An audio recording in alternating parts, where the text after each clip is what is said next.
Hey, wrestling fans, this is Rick Blade telling you to tune in for BJ, DG, best wrestling talk on YouTube. Whoops. There we go.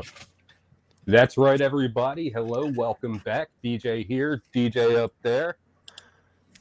Chef I'm in the here. house, as well as Husky Boy Mike. Hello, everybody. Let's go. Salutations. How's everybody on this lovely day? Wonderful. How are you? Still ginger. Sorry to hear that. Savage. Oh, before we get into it, I just want to say thank you, Rant and Rave, for having me guest on your Monday Raw watch along. Had a great time with you guys. Let's do it again. You guys have to All come right. on here at some point too. Heck yeah. We, as you can see, we love to have guests on here. Got 2 weeks in a row. We got Husky Boy Mike right there. All right. I Hey. feel honored to be back to back. The first 3-time guest. Hey, now There I we got the go. new title. Yeah, thank you guys both for having me on here. I love this. You know, I don't have a lot of people that I can talk wrestling with in my vicinity, so like it's nice to come on here and find like-minded people, even in the chat, and you guys as well. Like, this has been awesome. It's been really a lot of fun popping up on here, hanging out with you guys. So thanks again for including me into this week's episode. Of course. As always, happy to have you. All right, So- we got a lot of wrestling to talk about this week. Boy, I was watching wrestling up until not too long ago today because I was just that far behind this week on everything I had to catch up on. So There's more I had to- wrestling than time.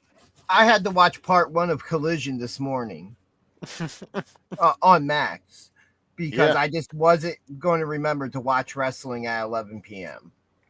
Yeah. Usually Yeah, I wrestling feel goes that. off for me unless it's an AEW pay-per-view. Then, it's usually not going off till like 12:15. Yeah, that's past business hours. yeah, yes, indeed. So, I mean, Well, let's yeah, start with AEW this week. Sure, let's start off And with let's- AEW this week. Hey, I took a shot at him last week. I guess I at least owe him that much because they did something worth talking about. I called them out on it, and they did it. Hey, I'm not saying that I have power or anything, but who knows? He might wield an infinity gauntlet of some sort. With That Ginger Magic. and Ginger one, magic. one of the things, and let's just, I guess, cut straight to it. The John Moxley and Cope street fight. Dude. Yeah. Yeah, that's one of the things that I actually watched today, and oh my god, like the match overall was fairly standard AEW fare, except for one particular moment that really sticks Oh, with you. Well put. Thank you. The Cope suplex onto the paddle with the nails through it, which properly enough is named Spike. Is it? And yes, so properly named, and we actually Yeah. saw it finally legitly used, but Yeah. not in the way anybody would think that would get used to be suplexed on top of. Well, and he then- did swing it at him a couple times first. It looked like he was trying to impale him with it at those points. And then finally, the suplex was what finally, obviously, was going to drive it home. Oh, yeah, You are Wait, you keep coming with the puns. you're just nailing the point there. There we are. But you just see him sit up. Like you see the move and you're just like, ooh. And then you see the bat is stuck in Yeah. his Ugh. back. Yeah. I didn't even watch the match. I just saw the freaking reels that were popping up very next day. Everyone's showing him just like clenching his back and just like Yeah. freaking bulbous mash of just nails sticking out the back.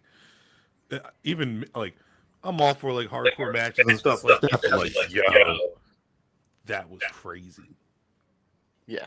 Yeah, That guy. and then Wheeler Yuta trying to get the nails out. Yeah. Yeah, just you could see just everything just pulling. It was visceral and just raw, and that's why that moment is sticking with me for this. Like Yeah. that image is just penetrating. It looked And, like just like chopped meat. oh, and I mean, the match itself was good. Like everything made sense except for the end with the extra run-ins. We had Kip Sabian and Nick Wayne run in during that match, which was interesting. And then after the end, a little bit of teals of a future FTR heel turn coming. Yeah, it looked like that could happen with Dax's little tantrum and tirade that he had and ran out of the ring without everybody. So I mean, it is what it is, but I mean, I feel like FTR's had a real good long run together. It's one of those things like it could just be a rough patch in their time together. They'll get over it. Or it could be the start of something bigger where they're just going away. I did see online, interesting enough, just common speculations of things that they could do. One of the things being, what if somehow this whole thing with FTR was to bring Edge and Christian back together somehow?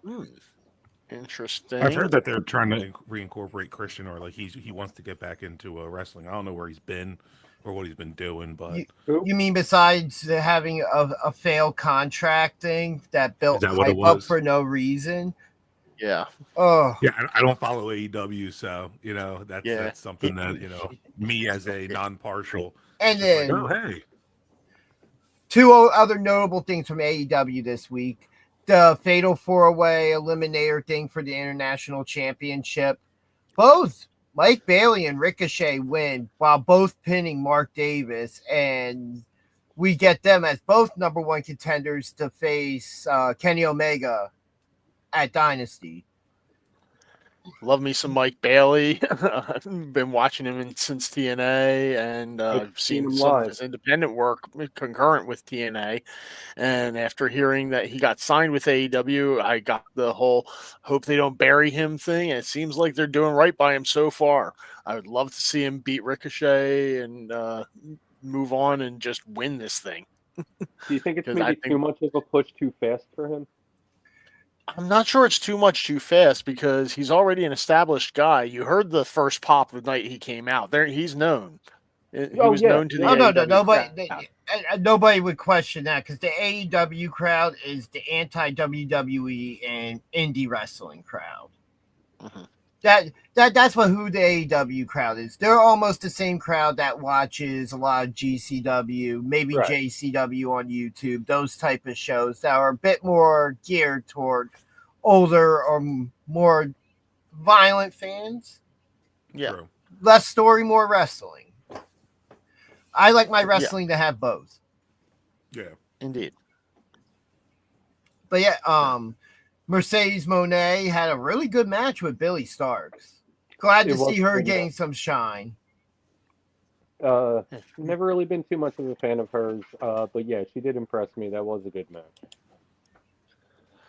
Yeah, I mean, I didn't really expect Billy Starks to win, but it would have been a nice, shocking upset. Oh yeah, because she's been doing good things in Ring of Honor down there, and she deserves a little bit more shine. Sure, but you're not going to give her the belts off of Mercedes because that's not the way to keep their number one woman on their roster, which she realistically is, despite not having Mercedes Moné. I will never say is the number one woman on the same roster as Timeless Toni Storm. I'm sorry, but she's got 4 belts across multiple promotions. And I mean, just because of the fact that it's the TBS belt, which is technically the number 2 belt in that promotion, doesn't mean she's not the better of the two. Technically, she's got 4 belts for a reason across multiple promotions. Toni Storm took her a while to get to where she is now. And Mercedes, she's coming in like she's been built up for decade plus at this point. And look, just because she has that thing that she can say, "Oh, I'm a former WWE star," where she was probably number 4 when you rank the horsewomen. So let's be perfectly honest here and call it what it is. so At Tony this wasn't point. even in the horsewomen. Well, Tony Storm's the next generation up from them. She was She the is. next wave after that. The She horsewomen was. had already been established by the time that Tony Storm even got into NXT.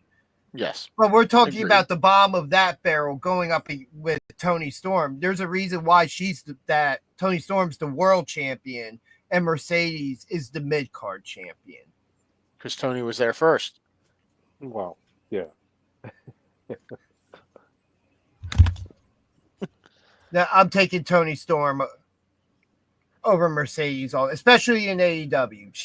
She's still not that same person she was in the WWE. Oh no! A Don't lot get of me what wrong. she's doing is forced right now.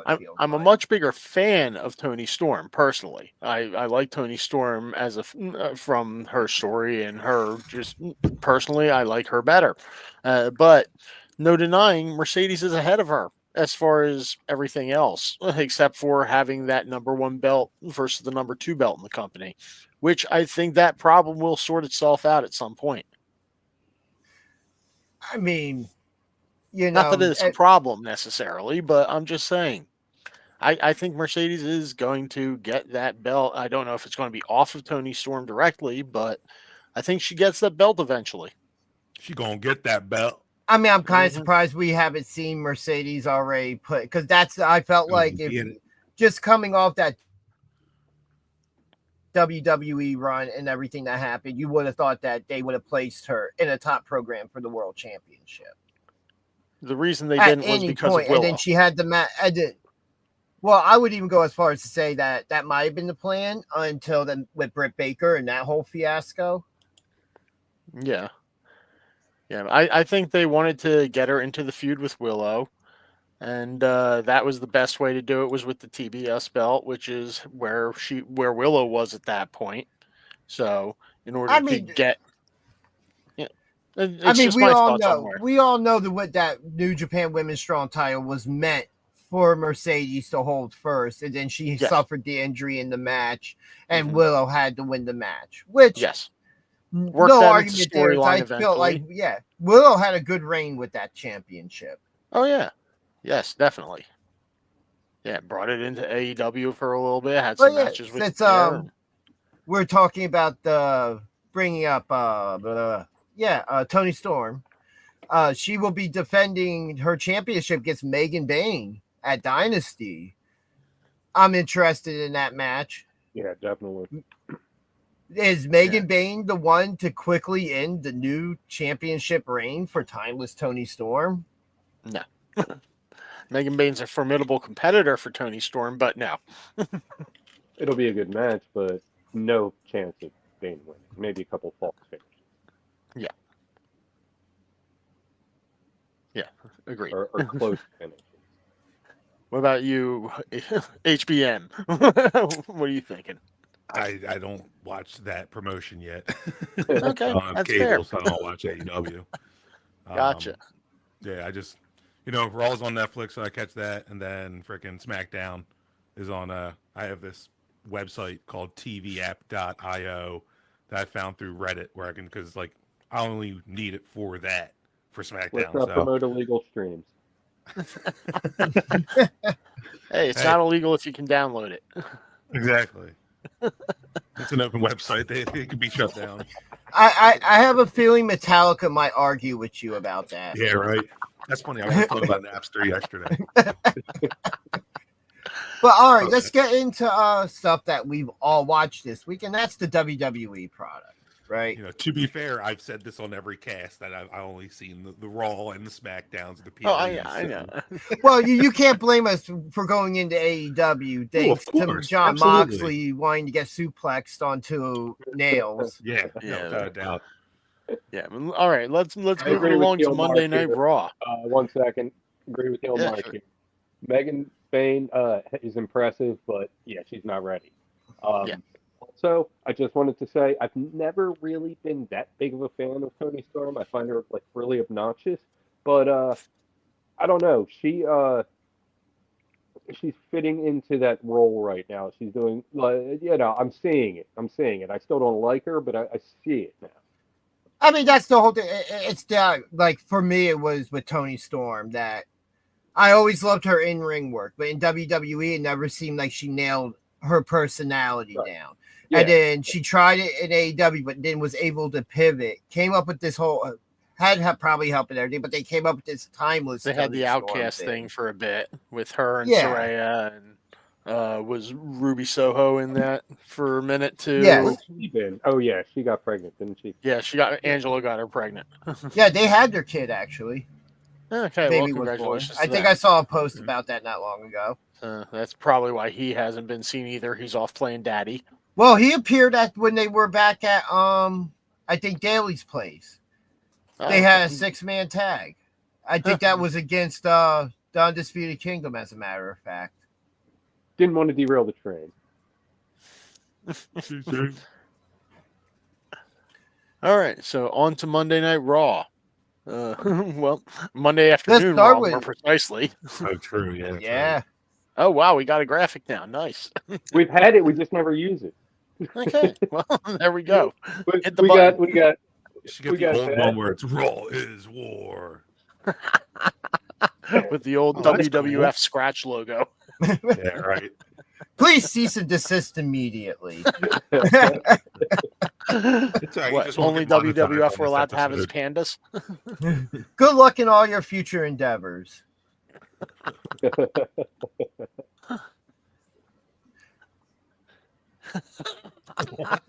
It was just tucked Yeah. up under his hat. So, yeah, man. I was getting sick of having hair, so it was under my head. But someone called me out, so I had to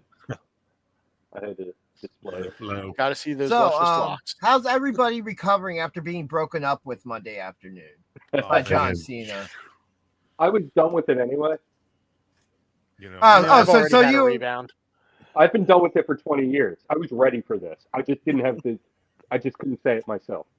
Well, you're holding yourself together very well. Let me just say that. Oh man, the look on that kid's face during that John Cena promo. Oh wait, All I did was especially buy a shirt.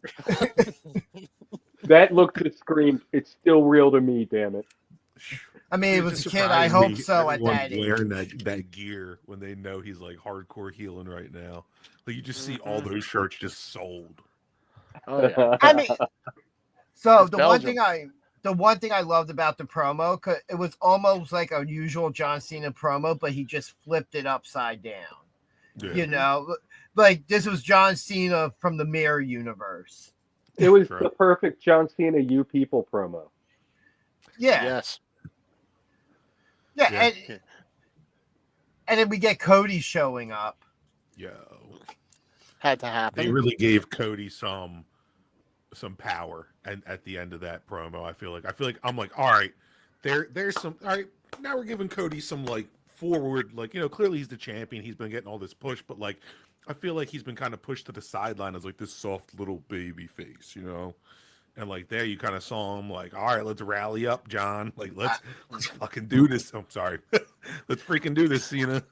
Yeah, I mean, I agree with you, especially if you look over the past 5 months of Cody booking, that everything has progressed.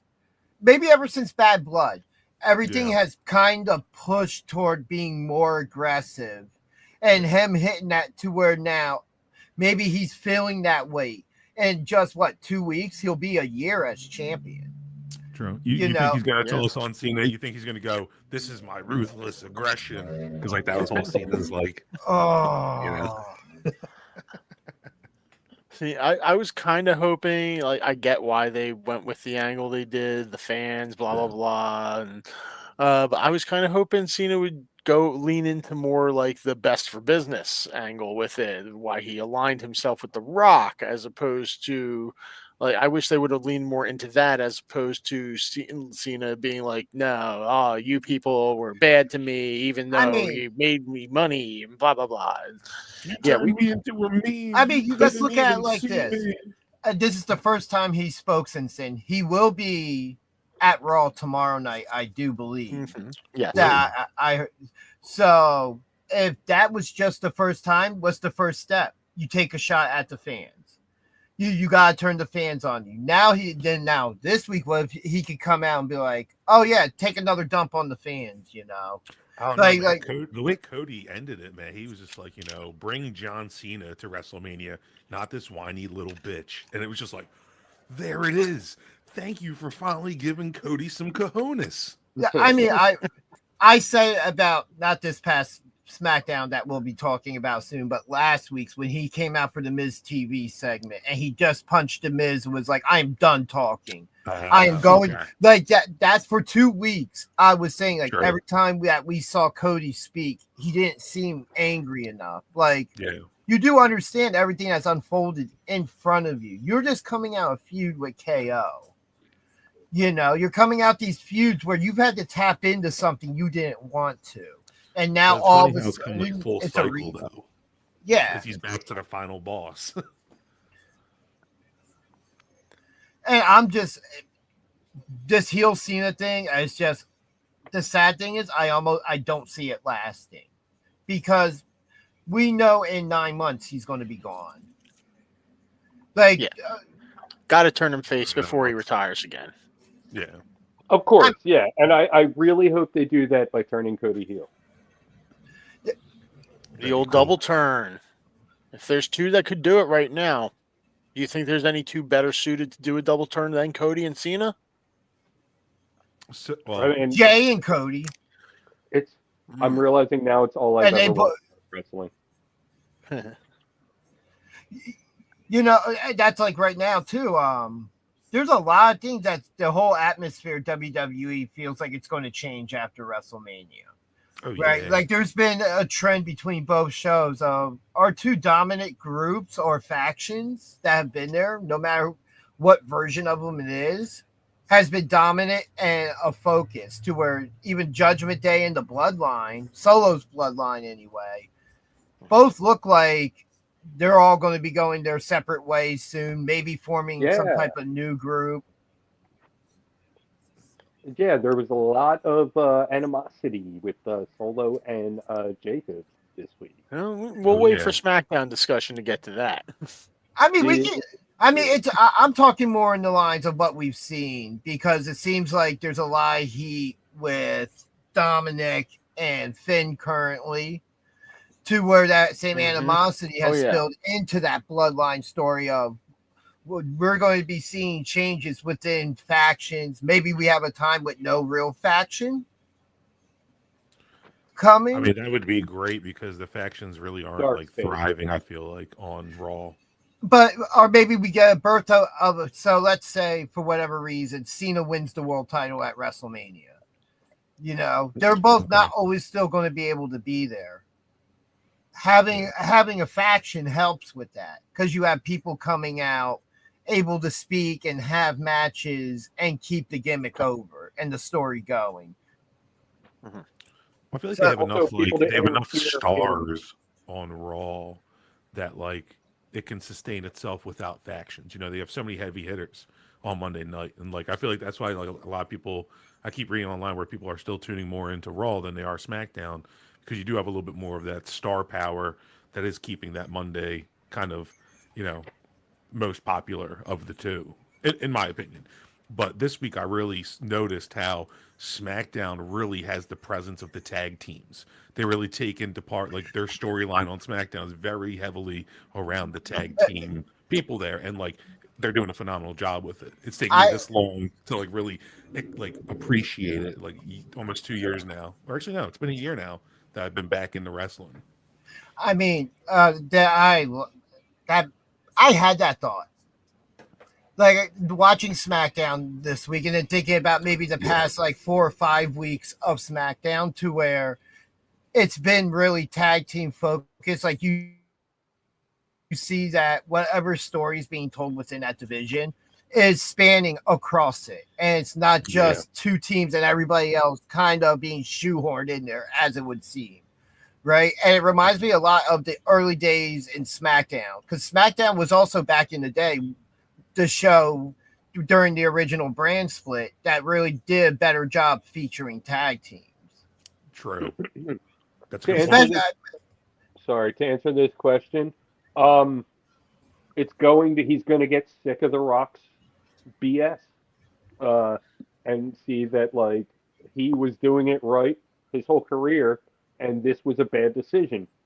I feel like that will be the factor that, oh, sorry, Sheik, that makes it happen. I mean, now could that happen with him as champion? Yeah, and then Oh Cody, yeah, absolutely Cody could. and turns heel. And I goes mean, to- all right. So I'm going to Daniel with that real Bryan comes quick. back. I actually want to ask a really quick question. Yes. So- Yes. So, would you rather see Cena get number 17 as a heel yeah, or as a face? heel. Heel.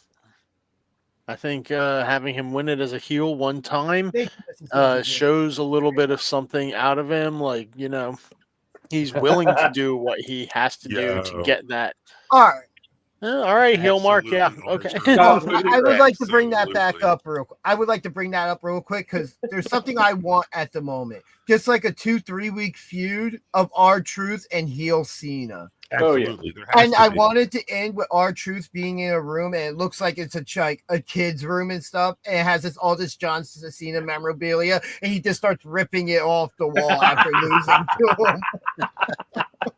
And then he turns to I little hate you, Jimmy. John He's like, Cena. good I job hate there, you." little Jimmy. Yeah, and then he puts up like a picture. He starts redoing it with like Randy Orton or something like that. And he starts making me another the whole superstars move set. Oh no, he puts up Cody. Cody. Like the first interaction, Oh, Cena man. just does not play into the whole childhood hero thing. He's like, there is no way I could have been a childhood hero. I'm younger than you. Like, just, Oh God, this completely destroy our truth. mhm. Oh God. Yeah. So anyway, And then moving Damian on. Priest comes out to save him. Moving on, Yes. Raw, real quick. Yeah. What did you guys think of the no holds barred match with Penta and Ludwig Kaiser? That was a good match. Yeah. I think it had some good Laying steam. it in. Yeah. Wow. Yeah, Penta is showing why he was worth all the money that WWE has invested in him. He is definitely, and I mean, Ray's coming in soon too. We've gotten promos for Ray Phoenix recently, so once Yeah. those two get linked up, Keep going to that- SmackDown, keeping them separate. well, I for now, BJ, I mean, you're we've like- got a like draft really coming up. muffled. Don't forget. Just so you know. Maybe it's my hair. So Is that we do better? have a draft coming up, so there is plenty of It still opportunity sound like to you're kinda link up talking those into a two. glass. all right, hold on. What's going on, gentlemen? BJ's microphone is wacky. Yeah, We are I couldn't having quite hear BJ. He's very muffled. Let me just stick it somewhere else. That's what she said. Moving on. Whoa. How's that? Better. I mean, I I can think hear it's you. just like lost in my hair. Yeah, no, definitely I can hear The you better. luscious locks took it over. But yeah, so I bring that up because after the match, that where Penta wins, he gets interviewed and he says he wants a shot at the Intercontinental Championship. So Yes. before talking about the contract signing with the women's, I think we'll have a bit more conversation with that. The Intercontinental Championship match in the main event with Braun and Finn Balor, which wow, those two put on a great match. Listen, I'm all like Braun all the way. You know, we've talked about before. I want to see a main title on that guy Oh, by yeah. this year, but phenomenal He's the match future. Him, Jacob Fatu, and a Yeah. few others are the future. without a doubt. Oh, dude, and just the way the match played out as well, I thought was great. Like, it's not often you see the heel have somebody come in for their group like Dom did, hit the ropes, and just the reversal of an effective Finn more than Braun Breaker, Yeah, and which is going to fuel to that Judgment Day. but how I drama. can't. And I thought about it. I don't think I've ever seen something like that before where the interference backfires in that specific situation. Because usually the heel always gets the advantage from the interference, and it sets the guy up on the turnbuckle to hit the move. Yeah. I mean, usually when you see somebody who's about to split from a faction or from a group, that's generally when they set up these kinds of whoopsie moments. Yeah. I just mean like that specific style of oopsie moment to where it was like Dom pushed him off, but at the same time knocked I Finn remember that off being the done back in the turnbuckle. Attitude Era. I mean, I'm sure whoever D'Lo Brown was tag teaming with. Mark Henry, Looking at the real deal now. Yeah. the human bobblehead. Who else did D'Lo tag with? He was in Nation of Domination, right? He tagged with someone Yeah. there. Yeah, And he then tagged with. he went solo. Yeah, he might have tagged with the other guys a little bit. Like he might have tagged with Godfather once or twice, but Mark Henry was his tag team partner. Yeah, no, you're right. You're right. But yeah, the Intercontinental Championship match from Raw is one of my match of the week candidates. Oh, without a doubt. Yeah, it was phenomenal. I was Like blown they away. really, like the whole story just flowed really well through that match to where maybe we get a Finn Balor versus Dominic Mysterio at WrestleMania. I don't see it being Demon Finn. Like Dom. I would Demon Finn. No need for it to be Demon Captain Finn. Why Heel? waste the Demon on Dom? Exactly. Yeah, right. I mean, but if you were going to, They got to go demon versus dog. You know? That would be awesome. yeah, The Demon Dogs tag team. I know Ooh. if Demon Finn Balor returned, a certain Mrs. Danger Ginger, who there is a certain SmackDown, if you go watch it, where he appears I'm gonna and make that you hear her from where we were sitting by the stage in the beginning of the bowl area, and you can hear her scream clear as day when Finn Balor appears on TV. Like we were rewatching it, and I'm on my phone. I'm like, did I just hear you scream? It's like off the TV.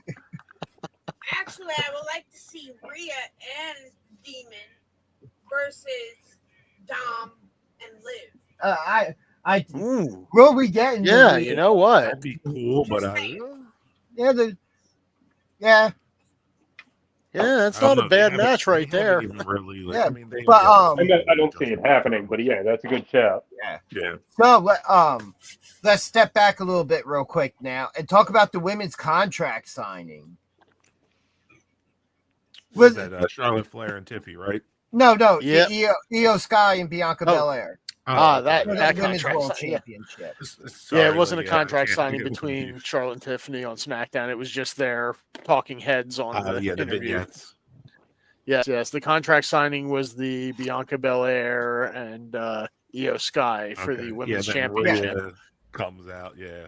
Yep. I like the fact that Io. it was predictable. Which We you all knew know, it was going to happen. yeah, both women were straight to the point. You're not going to disrespect me, this and that. We're going to face each other at WrestleMania and see who's the best. And then you get Rhea coming out. Just steals And- the contract. Oh, when she just took signed the contract, was like, and then you see not how them, it works. but I just love Here's you the- see them in the that- back that's later correct. still arguing about it. It's like had to be like what 45 minutes later in the show. Yeah. We just see them outside Pierce's office arguing still. Absolutely. But I really enjoyed the contract signing. Like they did that really well because she dominated in that moment.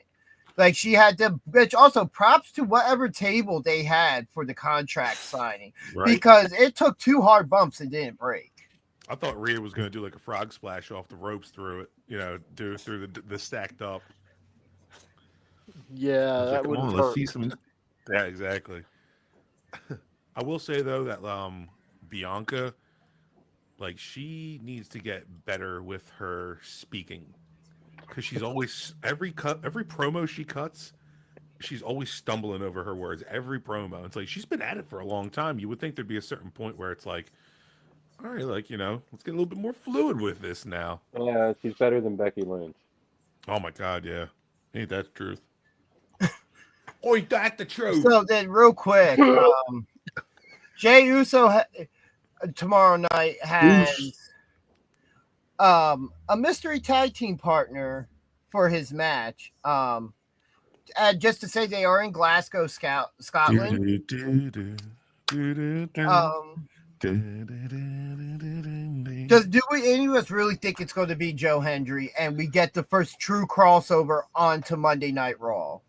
I think it's going to be Grado. Nobody? Who? Grado.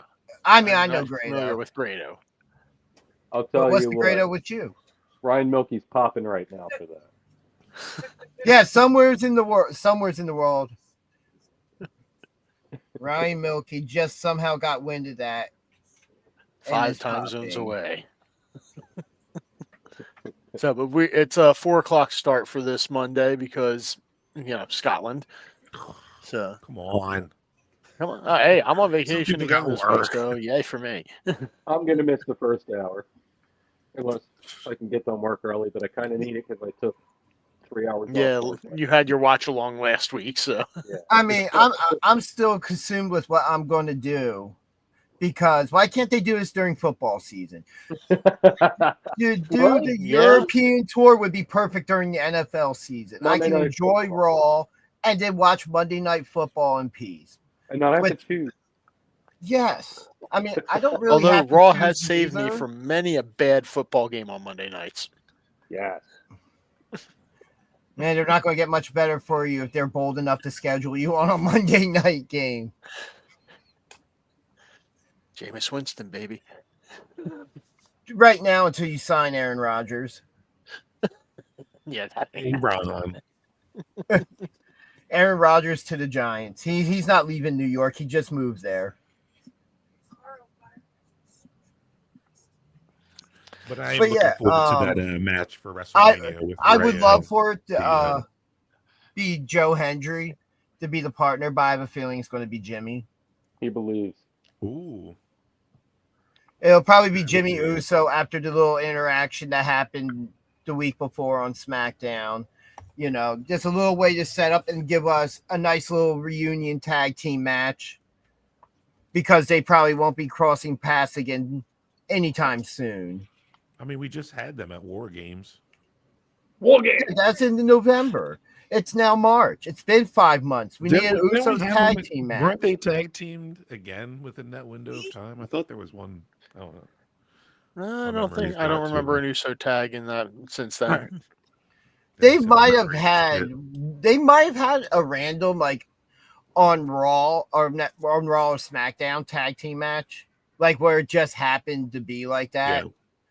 I really think the WWE knows where their pop is, and like if they're smart, they'll go Hendry tomorrow. Yeah. Because that'll just set the freaking internet. Sorry, guys, the freaking Well, internet. no ablaze. longer has that PG-13. I feel like rating. Solo Sikoa that other week where he like cut that promo. He's like, and then Jimmy's in the ring just like Hulk Hogan, coming for you. exactly. Now you need to get the image of Booker T for those kinds of moments where he's like, "We're coming for you." Oh, did you catch a couple weeks? I think it was a couple weeks ago when the NXT crowd started Yeah. chanting that phrase at Booker. Booker. Yeah. Oh, the best part about God. that promo is Sherry in the background. Yes. Her She's like, reaction oh, is that just- was good. Oh, great. But yeah, that's my opinion. I definitely think they should go Henry because then they'll get more clicks, more views, more everything. It's what's the best thing for their business, especially since it's there. I mean, they could also troll it and go with McIntyre, since he's from Scotland as well. Ooh. Say his name and he appears. I believe in Wrestle Realm.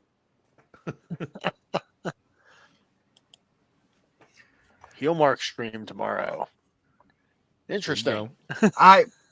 Captain Heel, I've been trying to come up with ideas for this. I even had the idea that somehow The Rock beats Cody Rhodes in night 1 of WrestleMania, and in night 2 main event, the Rock and Cena can have match 3. Oh no, they kind of set up CM Punk and The Rock on this last Raw with that open and burn. I know I'm getting ahead of the channel or the broadcast, but Oh no, we could talk about the whole The whole Because episode. CM Punk's what the Raw last week where CM Yeah, Punk where he came just- out and cut. You know, you Yeah, can sit in your ivory tower, but you know you're just phoning it. I don't care if you're on the I'm TKO board. yeah. I don't Pipe call bomb that pipe. 25. Nah, that's not pipe bomb 2.0. That's I'm not just calling it the pipe like bomb at all, but I'm saying that they're That was the with cherry that bomb. Target, with Cherry that target, I could see him going more so after like The Rock at some point. Hello, Dad. Hello, Mom. Cherry bomb. hi guys.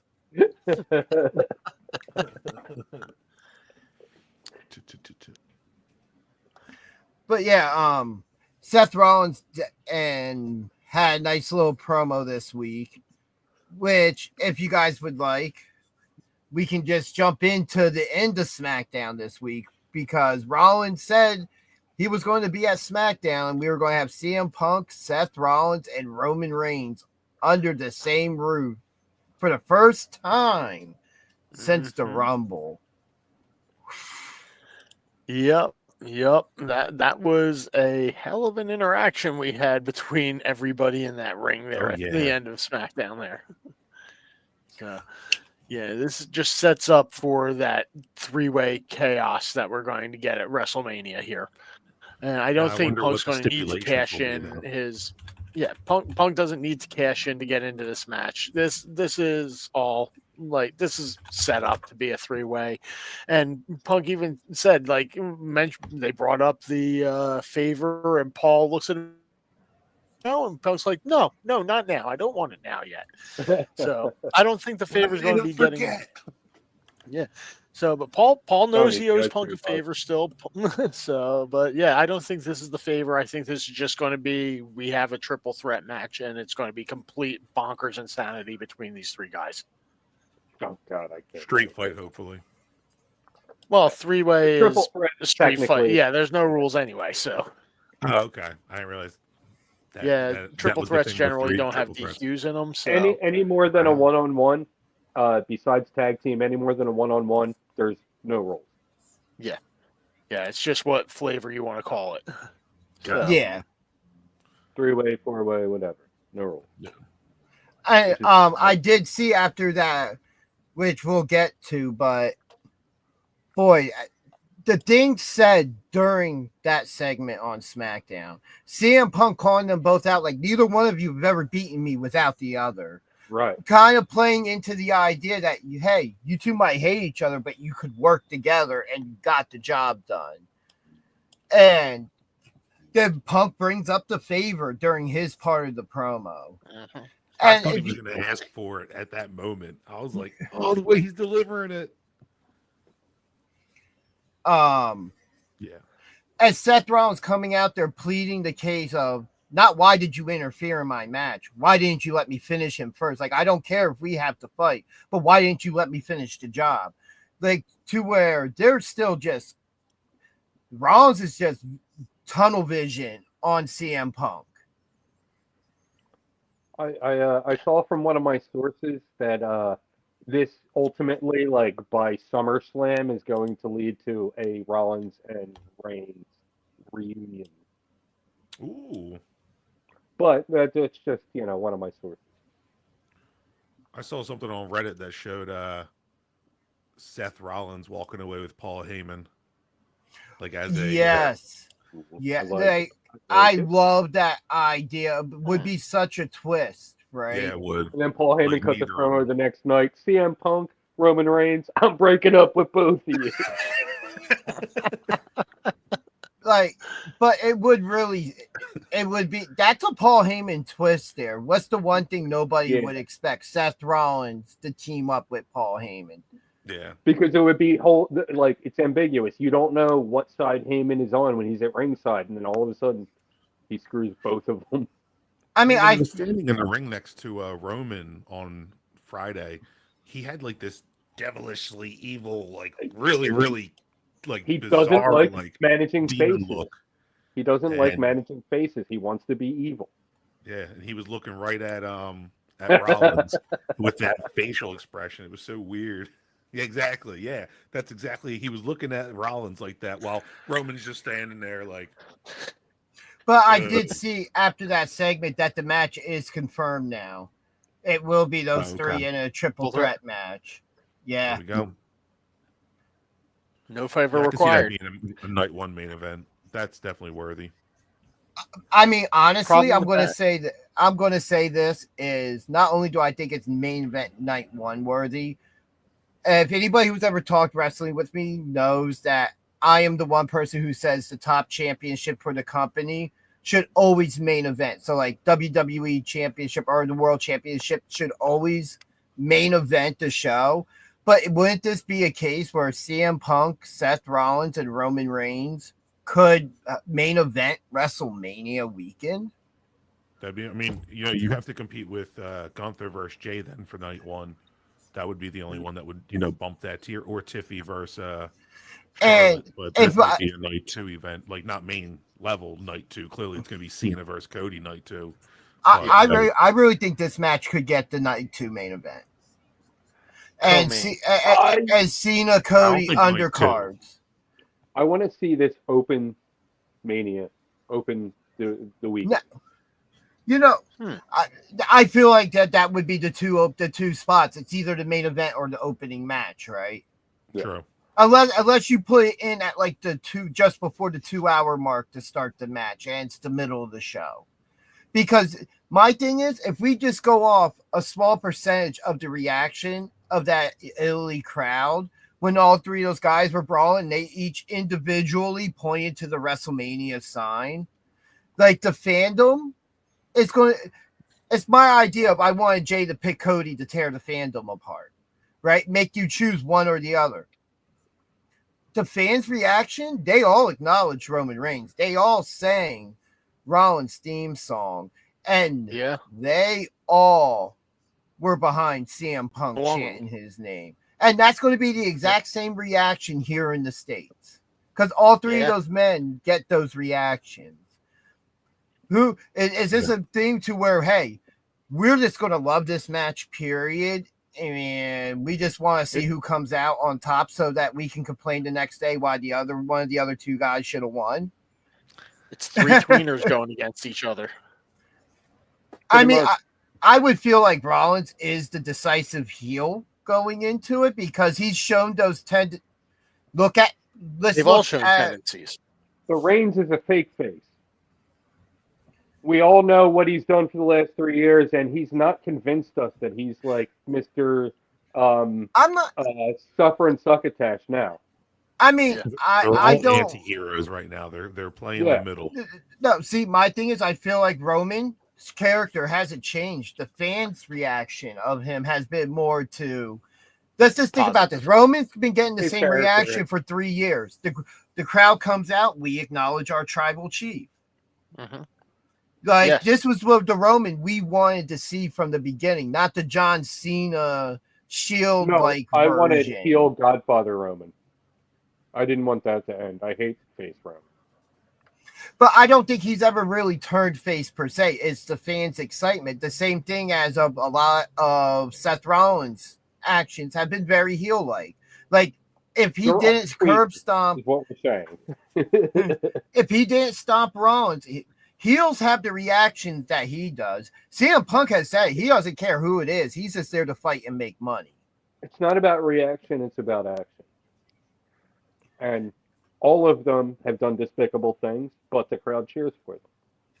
Yeah. Yeah, all three of them are very similar. They're all tweeners.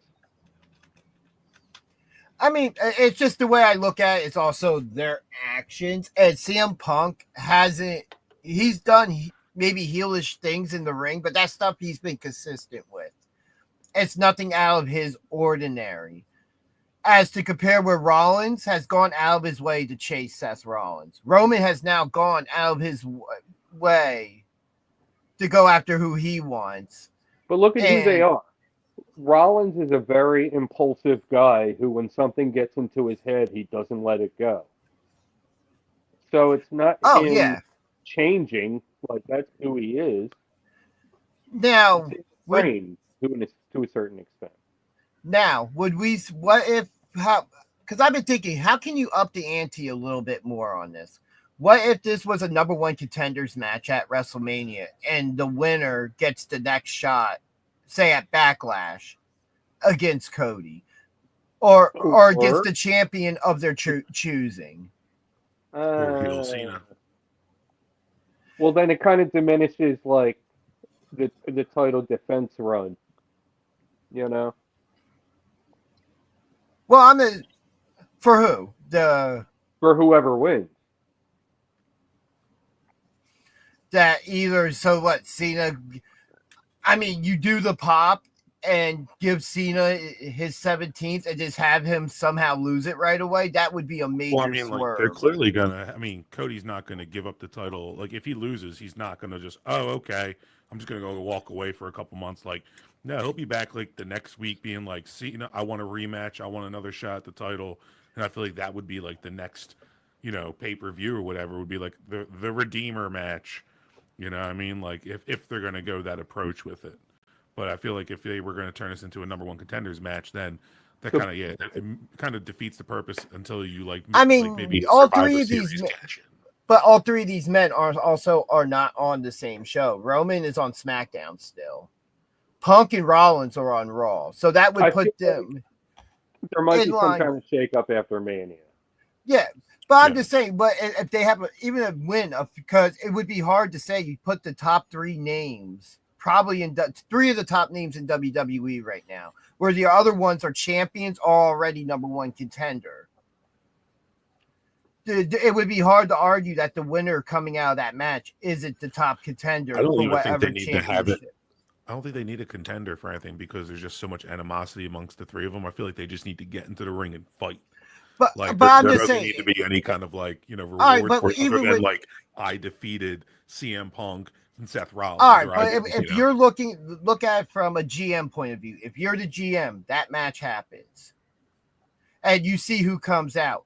When you say in perspective that, hey, that person just beat two of the other top names, not just in the company but in the industry. Well, it certainly put him storyline track then onto a championship title. I would think they're the number one. If Cody wins, then yeah, that's fine because we've already had Cody's remaining champ moving forward. But then, like, what happens to Cena after that point? Like, does he just get pushed to the back? Like I said, Roman, it would be Roman who would be on SmackDown, the track with the WWE Championship, to where, as I say, CM Punk or Seth Rollins wins, and they could chase after Gunther or Jey Uso. A heel Seth Rollins and a babyface world champion Jey Uso would be a money match. It would be a good first feud for him. And if you were to hotshot the title on the Rollins, you would be doing it as a heel. And we've seen what heel Rollins will do. Not necessarily. I think it's pretty unclear, like, whoever wins, I don't think, it's clear whether they're going to shift one direction or another. I don't think they're all tweeners, and I don't think there's going to be a turn. I think they'll all remain tweeners after the night. I feel like after WrestleMania, though, we might get those lines more defined at that point. I feel Punk moves more to the babyface side of the spectrum at that point, but Rollins and Reigns pretty much stay somewhere in the middle, maybe slightly more towards heel for Rollins, but more or less in the middle is where I see those two. I mean, I guess it all depends also with the draft of which way it could go, because we know all three of these men aren't going to be on the same show. When is the draft? Yeah. Sometime after WrestleMania. It's not like late April, early May. Yeah, I remember they did it last year, and that's how like Braun Breaker wound up on Raw. Which I was like, hell yeah. Yeah, I think they did it the week after WrestleMania. Yeah. They did the draft. A week or two after last year, yeah. It was a lot better than the transfer window, like the draft format, okay, superstar shakeup, draft window, wild card, or sorry, not draft window, transfer window. The draft is the way to do it. I'd like the idea of the transfer window if we get more clear of who's eligible for it. Because that was one thing that we constantly speculate on is we're seeing the champions being talked to, but the champions weren't eligible to be drafted at the last draft. So if the champions aren't eligible for that, they shouldn't be able to transfer shows. Well, it's because like Right. the champions kind of like they bounce back and forth from both networks because certain people are challenging them. Like Cody's bouncing back between Raw and SmackDown. Well, taking his opponent, they're taking I that mean, opponent. So I you mean, had the but same he's thing with Gunther. I would love to see it with no crossover, just absolutely separate until next draft. But that'll Yeah. never happen. I think there's times where Crossover at Survivor Some- Series. Royal Rumble Yeah. would, like I would love for them to do PLEs. that. And if War Games could turn into the Raw versus SmackDown, Old school. ooh, yeah. Oh man, I miss those days. That was Call always me a fun. Mark. I said, call Where's me the a picture? Mark. There it is. Thank you, Trent. But I want that back. I want the brand loyalty back. I don't want like a draft and 2 weeks later, it's like, oh, battle for supremacy of brands. Like this SmackDown superstar who was a Raw superstar a month ago is fighting this Raw. It's just nuts. Yeah. I mean, the other thing I liked, at least back in the That's day, the brand on its own. like even back in the day when trades happened, like that was an explanation. We saw it kind of like in real sports, like, hey, I'll trade you this lower main event guy and these 2 top mid carders for your main event guy who was just number 1 contender. And by back in Yeah. the day, you're not talking like when it first happened in like, 05, 06, 07. No, you're talking like 8 years ago. Like when they first separated after being conjoined. Maybe that was a little longer than 8. No, it's funny. Maybe 9 or 10 years. It's just hard because it was like the whole idea of the Raw Netflix debut. We had Cody Rhodes sitting in the crowd. It's like it doesn't matter who's on what brand now. But Yeah.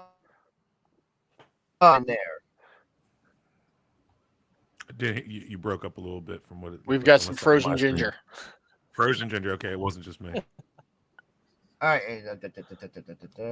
Yeah, whatever you just said, nothing came through. Oh, I Yeah, heard your you whole said point got lost. I don't even remember what I was saying now. BJ. It's in the ether. So, what were we talking about? BJ again? Tukes trees now. Where were we at now? Anybody going once, going twice? We were on Raw. I think we pretty much covered Raw. We had delved into SmackDown some. Should Missing the we Raw versus continue? SmackDown. There we go. Yeah, it's just like all that crossover that doesn't need to happen. Like Cody Rhodes didn't need to be at the Raw Netflix debut. That should have been Gunther sitting in the crowd. They just do the mixes for no reason. Or we have the reason right now that it's WrestleMania. And John Cena is going to appear on both shows. So Cody Rhodes will appear on both shows. In the words of Bianca Belair, you don't even go here. Facts. I mean, I think that's more so Mean Girls, but she just stole it. I don't know what that is, so I'm just going to credit that quote to Bianca Belair. Y'all know Mean Girls? She doesn't even I go don't like here. watch movies. I watch wrestling, hockey, and like Rockstar Games YouTube videos. Okay, there you go. There's a character named Damien from the in the movie. He's like this big oafy dude who's just like, she doesn't go here. But yeah, the one thing I wish they would do with the draft though is use it to call up NXT stars exclusively. That would be like an actual freaking draft. Because it gives you just that swap. more sports feel. But not everybody on the roster is ready, and it's like you would have to replace all of those people on the NXT roster, so it just doesn't make like a couple makes sense, but not like everybody. Yeah. Not This is not saying it would be everybody, but it's almost Well, got you- the feel of like a you make hockey the draft expansion one- draft. I mean, you Like, make you know the how draft. out there, I mean, then you just do less draft picks. I mean, Raw's not guaranteed 3 hours anymore. Like a SmackDown's going to be 5-round. going back to 2 hours after WrestleMania. They only do like 3 to 4 call ups. If you call up between 3 or 4 call ups for each show, say each show gets 4 picks between all that, you're calling up 8 people, and maybe a couple of them would just be tag teams, and the rest all singles people. Last year we had Carmelo Hayes, Braun Breaker, Tiffany was Dragunov last year. Kalani James, yeah, who got injured. Carter and Chance got called up. Alba Fire and Isla Dawn. So we had a decent amount of call-ups last year from NXT. We also had like Baron Corbin and Ridge Holland got called down through that. So I mean, Ridge Holland. I mean, both and Baron Corbin really had improved. It was sad to see them break up Braun Breaker and Baron Corbin tag team, because that was a fun tag team. Yeah.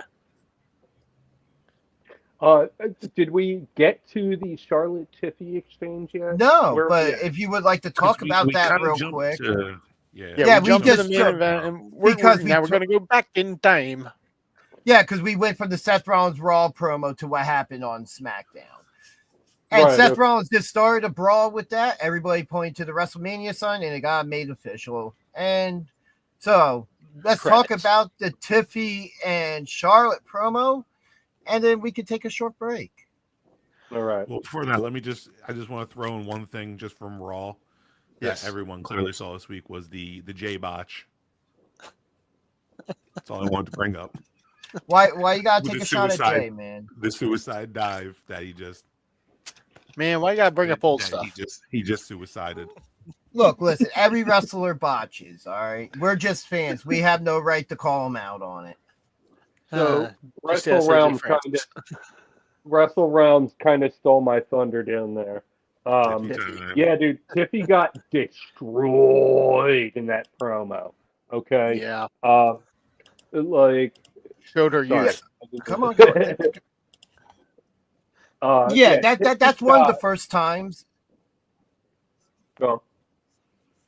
I was going to say that's one of the first times since she's been called up. I feel like she was so far into the moment, just as herself and not fully in character, that she also realized she was on live TV doing this promo with Charlotte Flair. And up until where she stuttered and she lost it near the end, she didn't do a half bad job. No, but Charlotte was coming with the fire. And I hate Charlotte. I cannot stand Charlotte. But I mean, that's a situation. Tiffy. Yeah, that's a situation where I expect Charlotte to come out on top. And I hope, what's the idea? What if they scripted it like that for Tiffy to stutter her words? Of being in the spotlight. Why would they make the champion look so weak? Oh. Because it's Charlotte Flair. I get it, yeah. The underdog. Yeah, we're answering your own question, BJ. Hey, I want my opponent to stumble all their words through all their future promos. I honestly felt like I was like in high school, like just in class and watching like just girls like argue. Mm-hmm. But at the same time, like Charlotte just absolutely picked her apart. Like, no, you can jump off of things and like. And by the way, she's going to get herself killed jumping off of things. Stevie Richards has an awesome video about how she's going to get herself killed jumping off of things. And I recommend everybody checks that out. No need to see yourself out. But, like I said, I really do think that Tiffy can hold her own in this. And, if this was a hiccup by her, so be it. It's a big moment to be at this stage of her career, to be going not just into a match with Charlotte Flair, but on the biggest stage of your career you've ever been on, and that being WrestleMania in Las Vegas. Charlotte's also got 10 times the experience on these promos and these interviews. So, right. Yeah. And the little time of like being in the business somehow, like, and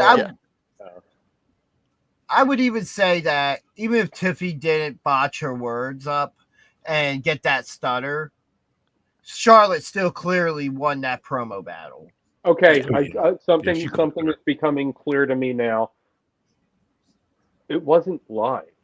It was pre-recorded. They could have fixed that. They could have. So it was like They I said. chose not to. Well, They're it trying was to make Tiffy look weak. it was pre-recorded, but it was a one-shot pre-record because it was How do you live. know? It was live in Bologna. You know, they did it You don't live know that. over in Italy, and Yeah, then we got it. But apparently, Solo dropped the F-bomb on SmackDown, All and right, fair enough. Okay, yeah. I thought it was a whole pre-recorded segment. It was though, right? no, that I was. didn't- I mean, no, It that was live might in have the been. ring. Yeah, it was live, Well, but like live on video cameras, but Yeah. Oh wait, that's right. But That was that I one. mean, for us, it wasn't live because we had to wait to watch it. But when the crowd saw it, it was live. Yeah. Earlier Bologna in the saw it. afternoon. Okay, I wasn't sure. Okay, fair enough. All right, I thought it was like pre-recorded already, No, so no, they no. just Oh. kind of showed it on the Titantron in Bologna. I mean, maybe No. it was. I'm not saying there's a case to be said that maybe it still was. It was presented in that way. But you know how just- hard it would be to just scrub that little bit of video and not just Yeah, let I it think this- stay out of that entire thing. Even if they're trying to do it in one shot. So to let me ask redo the that question real entire quick. thing just because of one flub. Yeah, So- but let me ask the question real quick. Considering going up to this moment, who wins, Charlotte or Tiffy at WrestleMania? Tiffy time. Charlotte. Oh, wait. Yeah, Charlotte wins. Yeah. Exactly. Glad you heard my Outside argument, one TJ. hopeful Tiffy. fan, outside one hopeful fan here on this panel today, we all would agree that Charlotte most likely wins that match. So Hold on. how? Hold on. Look past it. What is the plan for Charlotte as champion again versus what is the plan for Tiffy as a young champion, very inexperienced? I don't know. No, that's Tiffy what I'm could win saying. this one. I'm just There saying. might be more. There might be more in Tiffy winning this one. No, I think but Tiffy will I'm just fight, saying, like, if what's I'm her face? looking at Jade it right Cargill. now, I'd like to see that match again. I'm just saying, if I'm looking at this at the moment, though, like, I would say the favorite going into WrestleMania is Charlotte to win the championship off of her. I would say like possibly Like betting you have odds. you have if you were- Charlotte win. If Yeah, you were making I'm the saying- betting odds. I'm saying if I'm fantasy booking this out a little bit, we have Charlotte win it. Tiff has to go to the back of the line for a bit. She has to build herself up a little bit more. Meanwhile, you get Jade into that women's championship match against Charlotte. You have that match happen. Mhm. Maybe Jade wins the belt off of Charlotte then, and Tiffany, who has built herself back up, now gets herself back into that women's championship Hey, match. heel That Mark. way. Hey, heel Mark.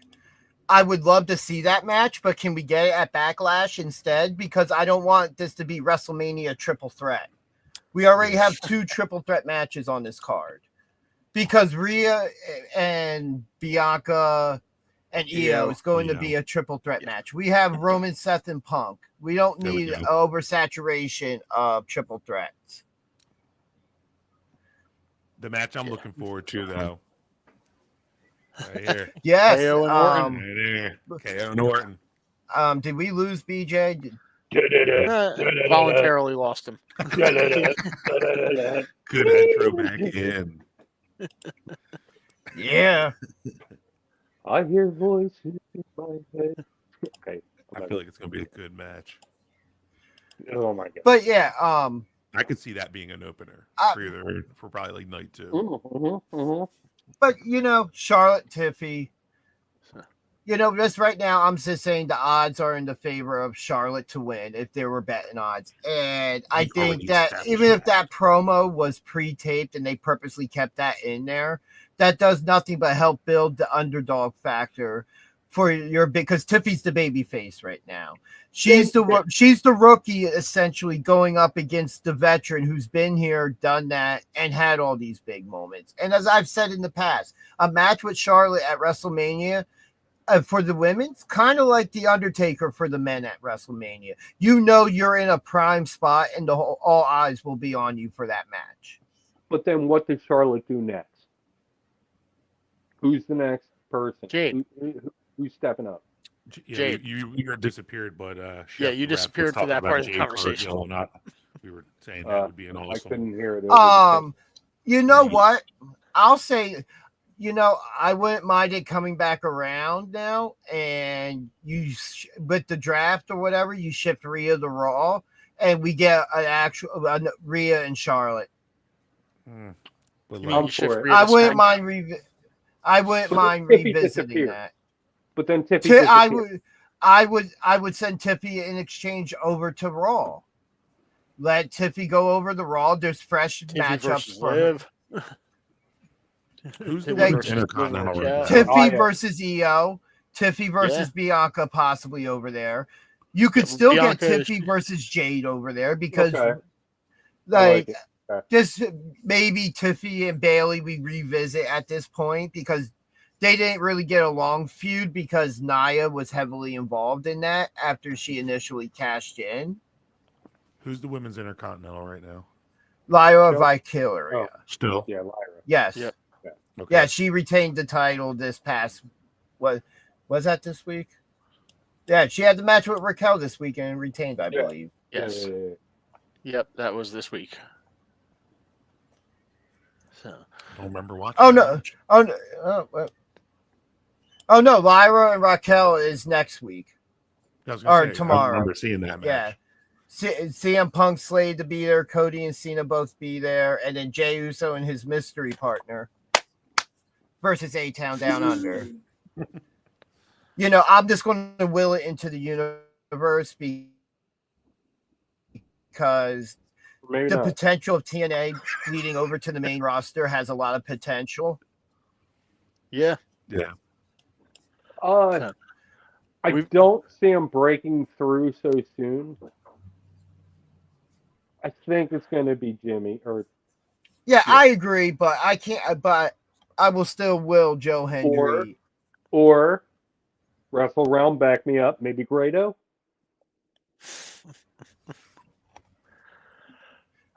well, we do have. That would be a cool surprise. We've got one other some pretty major point from SmackDown this week, and that's the U.S. Championship area. And that whole factor going on around that. We had the number one contenders match with Braun Strowman and Jacob Fatu. Yeah, but which we kind of touched on earlier, talking about the faction mix-ups and everything. How this seems like those stories are mirroring each other. But real quick, I think we should take a break. Sure. Cool. That works. we're a little bit over an hour into it, so Oh, it's break time. yeah, it is break time. So I will be replaying the Johnny Cashmere Hall of Fame induction for celebrity boxing. We will There be you right go. back. What's up, guys? Thanks for having me, and we're excited because Johnny is doing an unbelievable job in this whole company and doing this, and he started basically with me like 12, 14 years ago when we started this whole thing, and he actually fought for celebrity boxing, and now he's running his own company. So tonight, I'd like to call him up here, Johnny Cashmere. Where you at?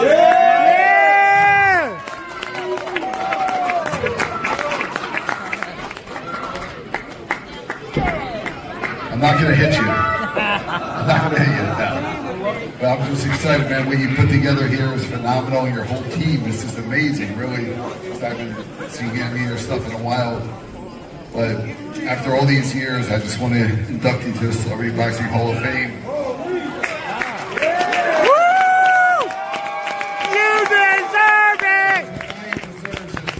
You deserve it!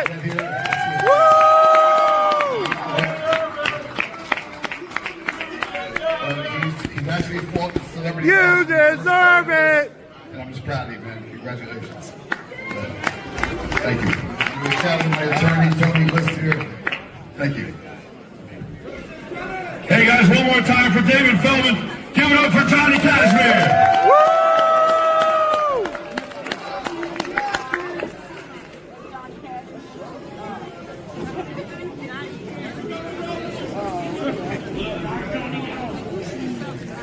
Congrats, Johnny! It's not easy for a boxing guy to do that. Thank you. You deserve it!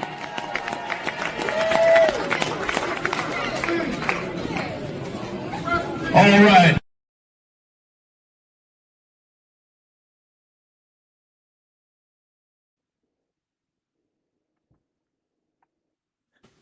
And we're back. Well, half of us are back. I'm here. He's naked right now. He doesn't want you to see his naked ginger body. I appreciate that.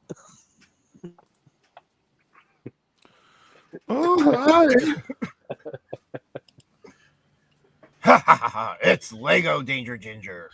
Oh shit! Got the evil.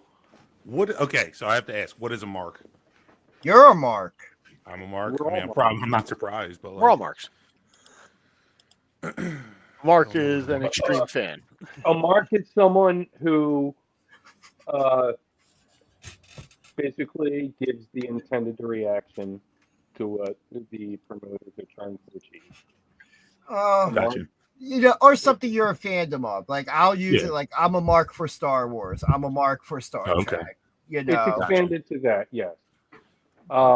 just a like the smart term mark- heel. We're I actually thought it had smart. like a negative connotation. We're not marks, we're smarts. We're smart marks. Yeah, we're We even don't worse. blindly follow. Or actually, maybe we're better. So, hey, quick discussion before going on. I'm purposely Superior taking this mark. train. What's better, to be a smark or a mark? Tis If better ignorance to is think bliss, smarter than it is What's marker. better, to not know what's going on and just blindly accept everything, or to like have some insight and Well, I'm going to be blind if that window curtain's open. oh my god, I'm it's still trying to- daylight here in New trying to Jersey. Come on, man. You're blind. Come on, dude. Dude, there's a reason good. everything's You're good. dark behind me. All right. Well, you know what? I'm a I like to ginger. I see need to be in my darkness. You're going to get your me. Make, freaking heel. Look at you in the darkness. I'm trying to bring some light to this podcast. Look at me. Me and B. Actually, Dude. I was going to say all three of us are got some light going dude, on. do you Yeah, not I can see be how more ginger I Chef I am Russo. ginger. Sunlight will kill me. Go join Aaron Rodgers somewhere. Only if it's a darkness retreat. Exactly. And he's signed with the New York Giants. Oh, why? Yeah, please let's make that happen. I would love to see him twice. Yes. We already got Jameis Support. Winston, though. But you got you got Jameis Winston. You need Aaron Rodgers. No, we don't. We're not live yet, right? Yo, we're Oh, live. we've been live. This whole Oh, yeah, conversation we're is on the live. record. I purposely We're took live, this pal. off the rails. It is on the record that I steered the train off the rails. Okay. All right, back to the U.S. title and this whole implication. Which we US had the title? number one All of contenders match we had between Braun Strowman and Jacob Fatu ended in a were they DQ win. Was it So for the making- were they challenging the face for the women's U.S. title or the men's U.S. title? Men's U.S. hope- title. My bad. The men's U.S. I was about title. to say if they're challenging for Chelsea Green, boy, they're in some trouble. Yeah. Piper Niven's going to be coming for him. Chelsea Green. Thank Not God just they've Blair, stopped doing. not Blair. What's her name? Alba. Yes, I love her joining that. She fits it perfectly, and I Secret just love Service. how nobody in this group is from the U.S. Yeah. No, they are all foreign nationals. It's a Canadian with Scottish bodyguards. Yeah. Yes. Yeah, absolutely amazing. Yep. But anyway, That's yes, pretty Jacob funny. and Jacob The Canadian Fatu. is married to an American. So yeah, he is one half of the United States Championship. Oh, Who's Chelsea God. Green married to? Matt Zack Cardona. Ryder. Woo woo woo.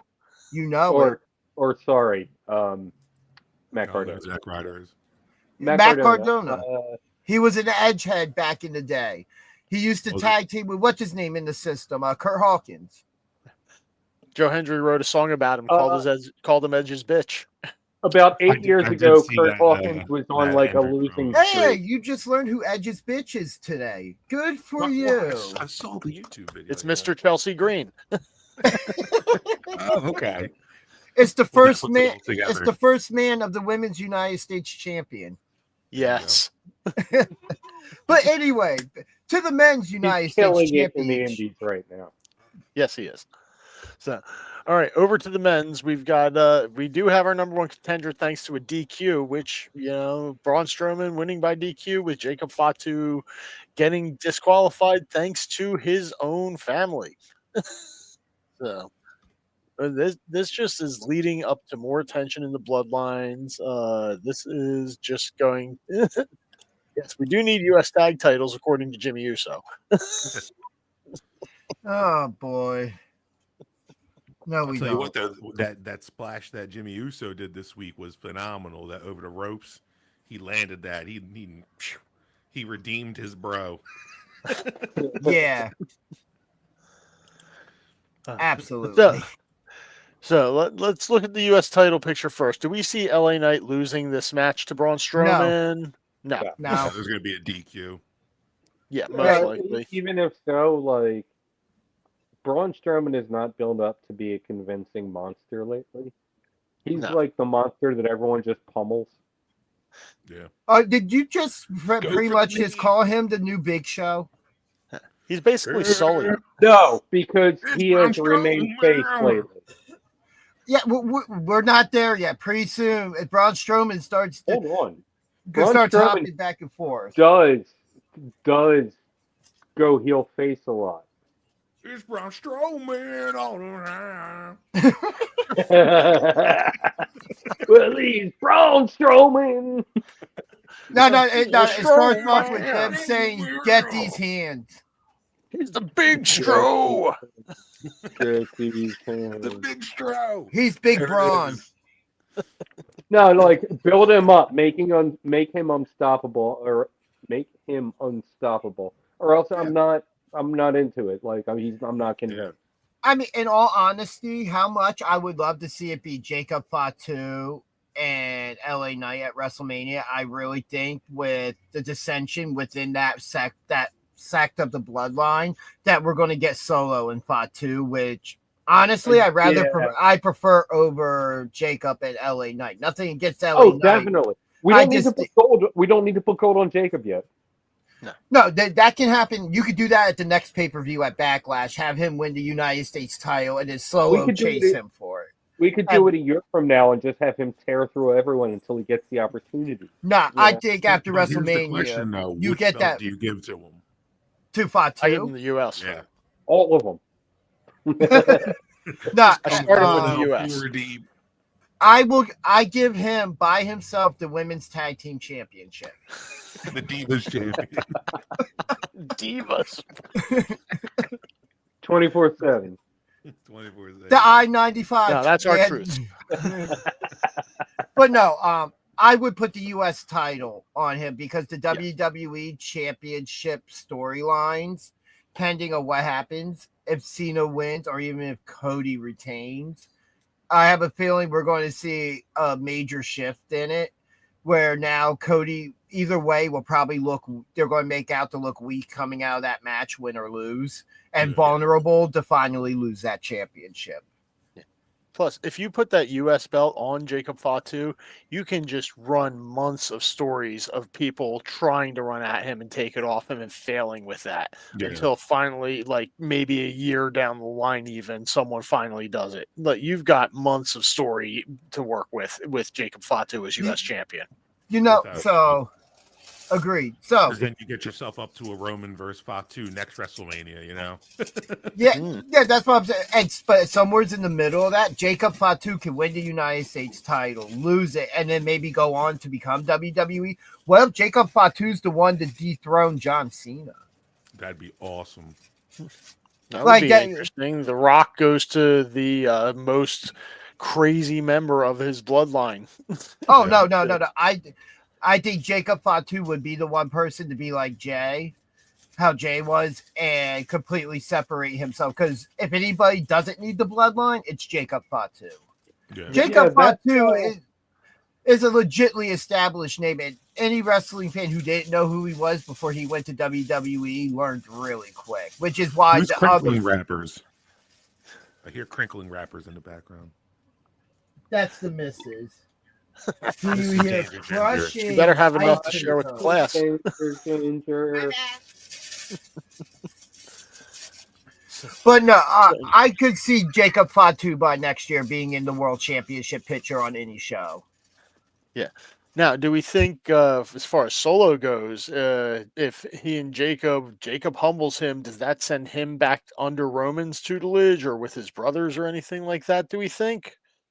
No, you think Solo's on his own now? He is totally. I could see Solo and like the Usos somehow. I could honestly see like, kind of what we had at War Games, where like OG Bloodline kind of reunites under Don't like a forget. Roman. Don't forget, Tonga Loa is still out. He will be Yes. back at some point. So there's another. I forgot all about Tongaloa. So I feel like the Tongans are both more towards the Jacob side. If this whole blood war, like between this little faction breaks out, I feel like those two would have Fatu's back as opposed to Sikoa's back.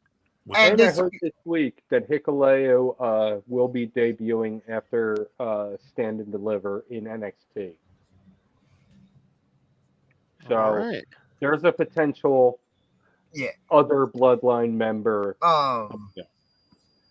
I'm really on board with the idea of Solo maybe trying to make peace with his brothers, or making peace with Roman as well, being like, it would just be the whole idea of he goes to Roman, is like, look, you prepped me for something, and I thought I was ready after you lost. Obviously, I made the wrong choices. I don't think he's going to be humbled because. like that. He might. I mean, we've seen Fatu is kind of pushing him away. Yeah, like you're going. Solo's going to be out there, but it would be the Usos that would be the ones to be like, "Look, we believe him. If we believe him, you should have faith in us when you did before." We'll have Thanksgiving dinner together again this year, okay, bro? Yeah, and then the whole family will fight again. There'll be another War Games match. Everybody will get. Yeah. That's going to start because of Thanksgiving. Then Christmas time, I'll see you in a steel cage match again, bro. And it ends when Rikishi gives someone a stink face. So, let's move on to another match that was made for WrestleMania this week. Randy Orton and KO. As right was on that shirt there. Boy. The Canadian dream. The father of an electrician or something like that. Son of a security system analyst.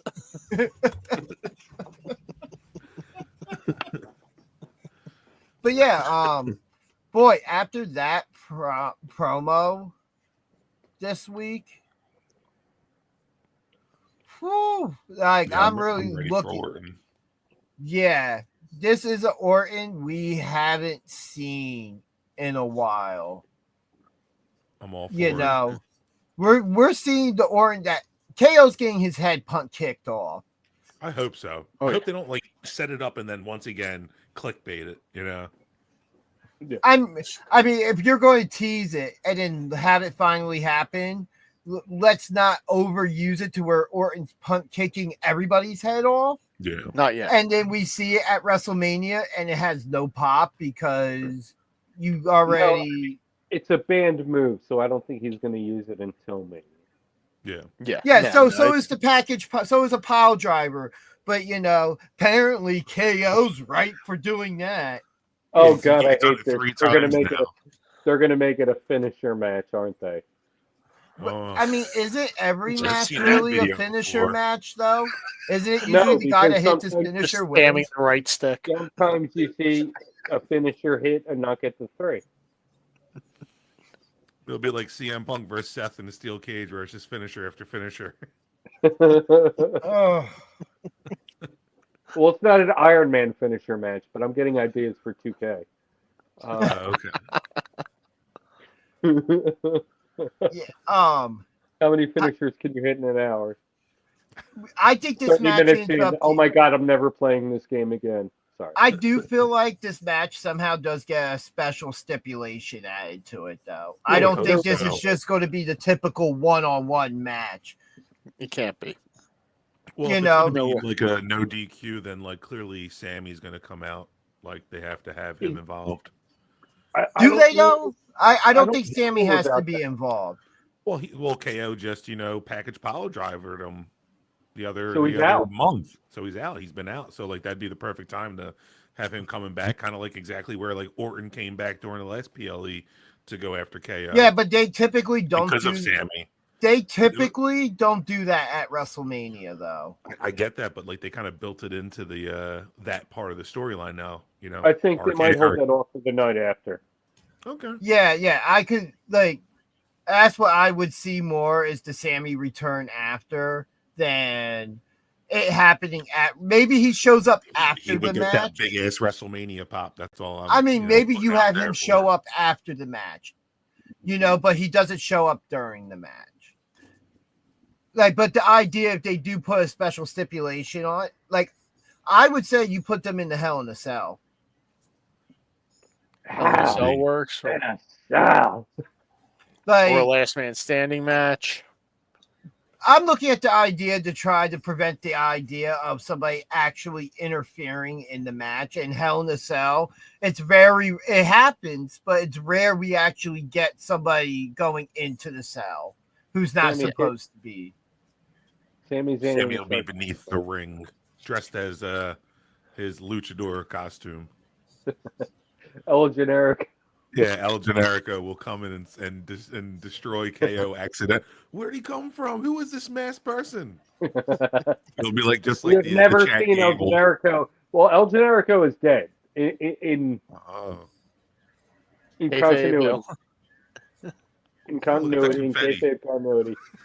air quotes does confetti on your screen. Yeah. If I do this, Oh, All right, so moving on. Did you guys catch either of the vignettes shown this week where they showed one that was obvious for Ray Phoenix? Mm-hmm. And Oh yeah. we're losing Apparently they Ginger. don't want Mike talking about the other vignette. and we Yeah. had the smoke one with the 4 and the 3. I don't know, Is he man. back? yeah, so it's Yeah, Ginger. Welcome back, clearly Ginger. Malachi Black or Aleister Black. But yeah, this Raven, I'm waiting with bated breath for him to get here. I've been waiting since Penta left. Rumor has it that they're Ray Phoenix? Oh yeah. Since Penta left, and we knew left AEW, and we knew that Ray was not long behind him. The only reason he got stuck there was because of his injuries. So, but yeah, we knew that Ray was coming, and once he gets there, they probably going to establish him a little bit by himself, but they got to team him up with Penta and have those guys go for the tag belts. There's no way. They're gonna have them on separate brands for a while. I don't know. Maybe with the draft they will put them on the same brand. But That would be my hope. he got it because Penta's already over on his own. Yeah, and Yeah. they have plans for him at this point with WrestleMania. Right. So you're holding him back by putting him in the tag team. So it might be a little while because we need Phoenix to get over on his own. True. Yeah, it's a bit of a tough spot there, but because we all want to see that, but if SmackDown's going to be focusing on the tag division, that means potentially we get Penta over on SmackDown with what would become an even better tag team division. Mm-hmm. No, And doubt. I would say they would maybe move like the Machine Guns over or something like that. Well, DIY is going to break up, and they're going to feud. I mean, I hope so at some point because that's usually how it goes with those two, just like Sammy and KO. You're saying We it's the need way? that feud on the main roster. Yeah. And then what about the other vignette, the 4-3 one with the smoke and stuff? Oh yeah, I that's heard that out was there. Malachi Black. Apparently, he's going to be coming back. Well, Alistair. rumor Alistair has Black. it that he Did he can't. also go by Malachi though? From He what did in AEW, but he'll be going back to Alistair when he comes back to He'll go WWE. back to he won't be Tommy End. from a lot of the stuff I've seen online, that he's not able to debut till after WrestleMania. Yeah, because of the 90-day. Well, yeah, Or- something that Well, goes does with it, or AEW something, or that the general plans is that he is signed, but they're not debuting him till after WrestleMania. Does Fit him into AEW the have a storyline, 90-day? What was that? Does AEW have a 90-day? Well, Yeah. For no, some I guys, don't at think least. they do, but I think it was more Well, the hey. article I saw was WWE's plan isn't to debut him until after WrestleMania.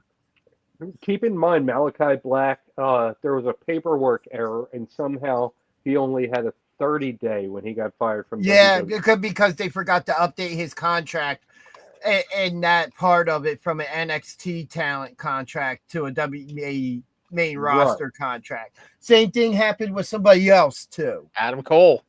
Yeah. Adam Cole had a 0 day. He Yeah. was on NXT one night and then boom. I see what you did there. Thank you. But yeah, maybe that'll happen again. I don't know. But no, I mean the 4-3. We were talking about this before we went on air. That led me to believe that next week maybe we would see a promo and a number 2, and then the following week maybe we'd see a promo and a number 1 would appear, and then maybe the week after that we'd see Zelina Vega come out to the ring and talk some smack, and it make no sense. And then maybe at WrestleMania we don't see anything, and then Monday after Raw, or Raw, sorry, Raw after Mania. Raw after Mania. We see how Just real quick, sure about what? He's probably talking about the 90-day. No, I don't believe AEW has a 90-day because a lot of their contracts just straight up end, or there's a buyout, which has happened with Ricky Starks. Just his contract ended the next day he walked through the Ricky WWE. Oh, I'm sorry, Ricky Saints. Oh, okay. that was for him. Oh no, he doesn't watch NXT either. But yeah, You'll most of the You stuff, really have no most of the excuse to not stuff. watch NXT because they have it on the CW app the next day, and the CW app's Yeah. free. So I just haven't pulled the trigger. When is NXT's got good stuff NXT? on Is it there. Tuesdays Not or live. Wednesdays? Tuesdays. It airs Tuesday. It's on the app by Wednesday. But my Okay. thing is, like, if I don't watch it when it airs live, I'm not gonna watch it.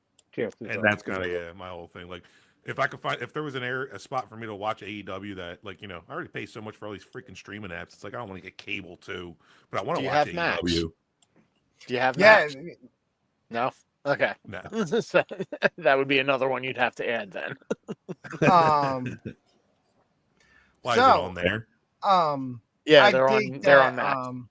Okay. Me and BJ were before the show. We were the only ones that watched TNA this week. I watched TNA I this did week. watch Oh TNA. my gosh. Oh, all Hey, right. listen, you guys can talk about it. I will chime in if there's something that but like. go Well, ahead.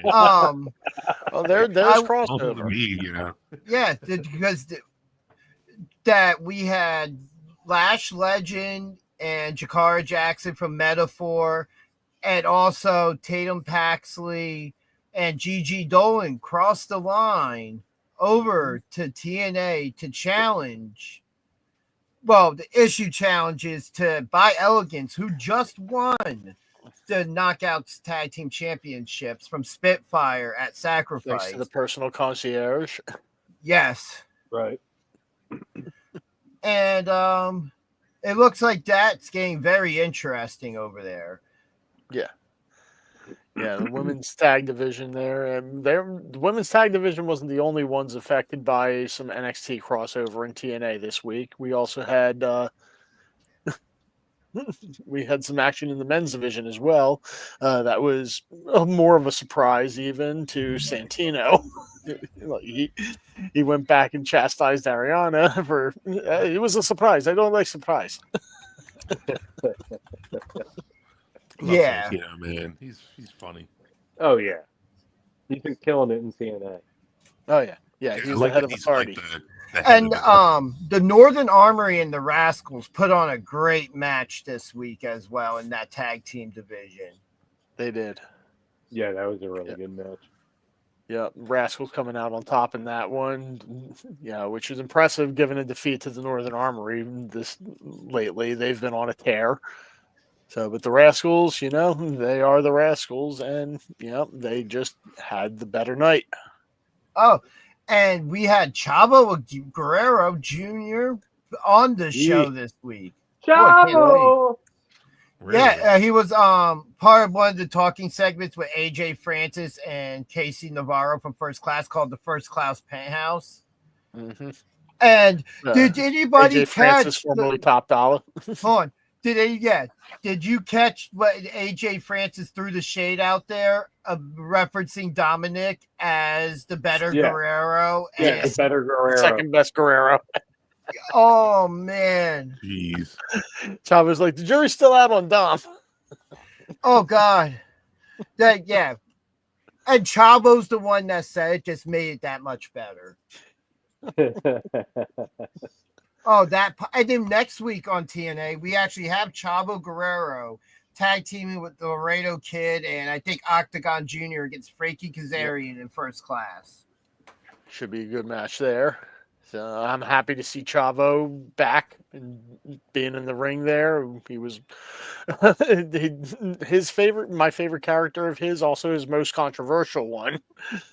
I think y'all know which one I'm talking about. I wasn't going to say it. It was so un-PC, but so funny. It's so offensive. Yeah. Yeah. We'll just say that. And then we had it would have gone on forever if Eddie hadn't passed away when he did. Yeah. We would still be dealing with Kerwin White right now. Imagine if the Eddie Usain was still in the business and he actually was paired up with Dominic. Beautiful. Yeah. I was love. See, I told you 20 years ago you were my son. Oh man, so many what ifs. I didn't know about this Chavo gimmick, yo. Yeah. Oh man. Oh my god. I stopped watching it like 07, 08. It was like more 07. Oh, this was before that, wasn't it? That was like 2005 when they did the SummerSlam custody of Dominic ladder match. Yeah, I didn't see that, but I just saw this thing. It was posted 4 years ago on Reddit about Kerwin White. Uh-huh. And that was the character. I'm like, I've never even heard of that character. If it's not. My god. Right. Oh my god. Oh boy. Vince is insane. Vince McMahon is insane. Yeah. Thank God we got him out and people can enjoy wrestling again without all this offensive nonsense. Oh my god. So how about when Nick and Ryan Nemeth addressed what they did to Matt Hardy after the cage match at Sacrifice?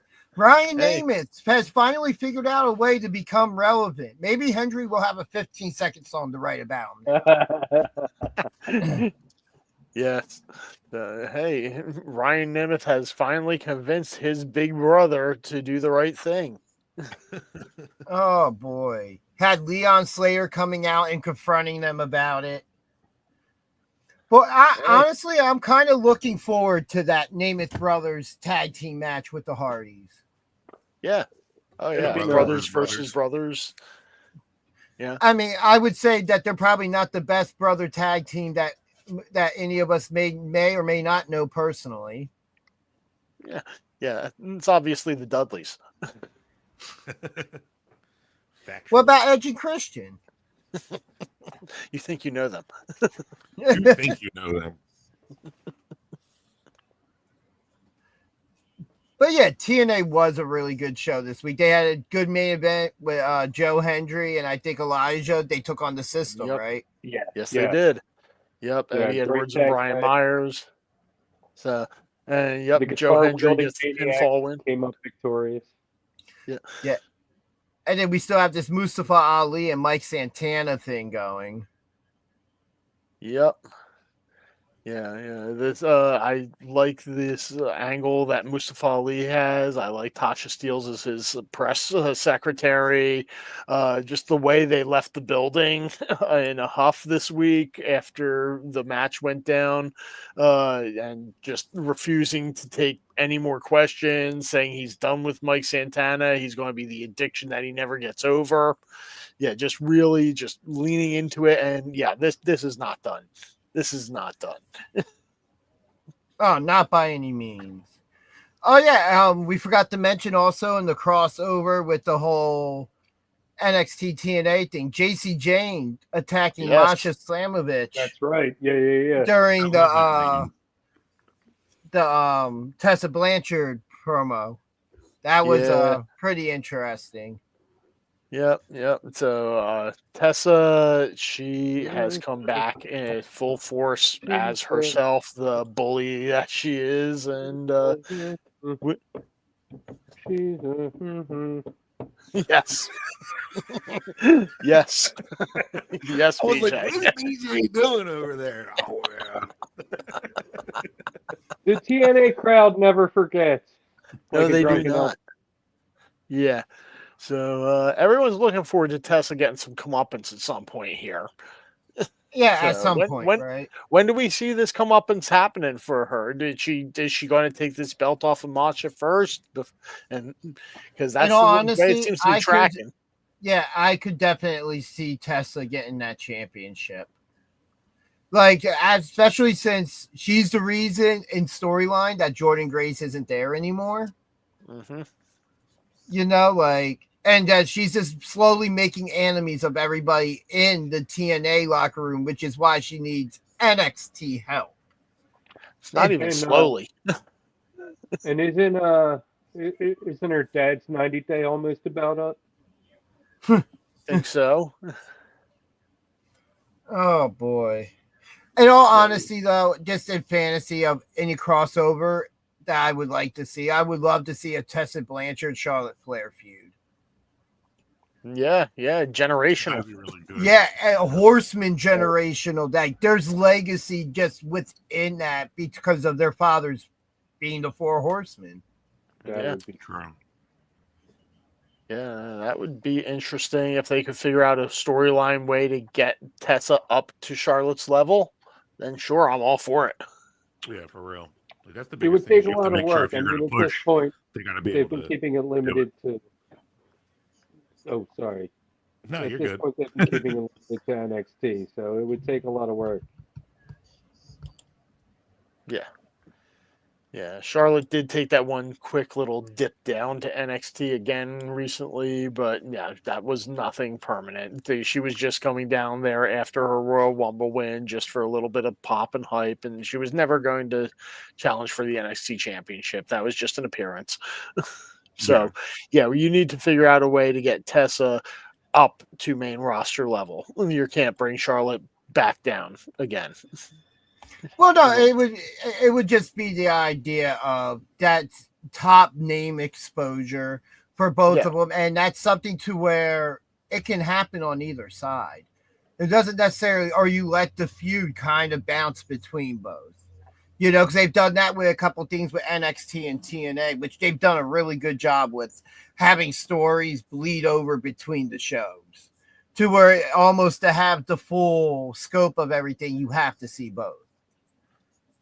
Or how about this? Instead of having them compete against each other, do we have them sort of form a new horsewomen stable based off of their father's names somehow?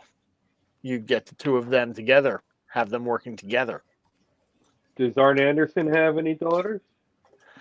No, but there's Brock. Close enough. I mean, in this day and age, though, it would be like a 2.0 version of the group to bring them back. So if you're using family members, that does bring over him into that discussion. So otherwise, it was Blanchard, Anderson, Flair, and well, there's been plenty of different versions of the Horsemen over the years. But who's a notable fourth? J.J. Dillon. Okay. That would be the but he was kind of the manager as well. Like that fourth member kind of fluctuated time to time. It was Sting at one point. It was Luger at one point. We had the 90s incarnation of the Horsemen. Yeah.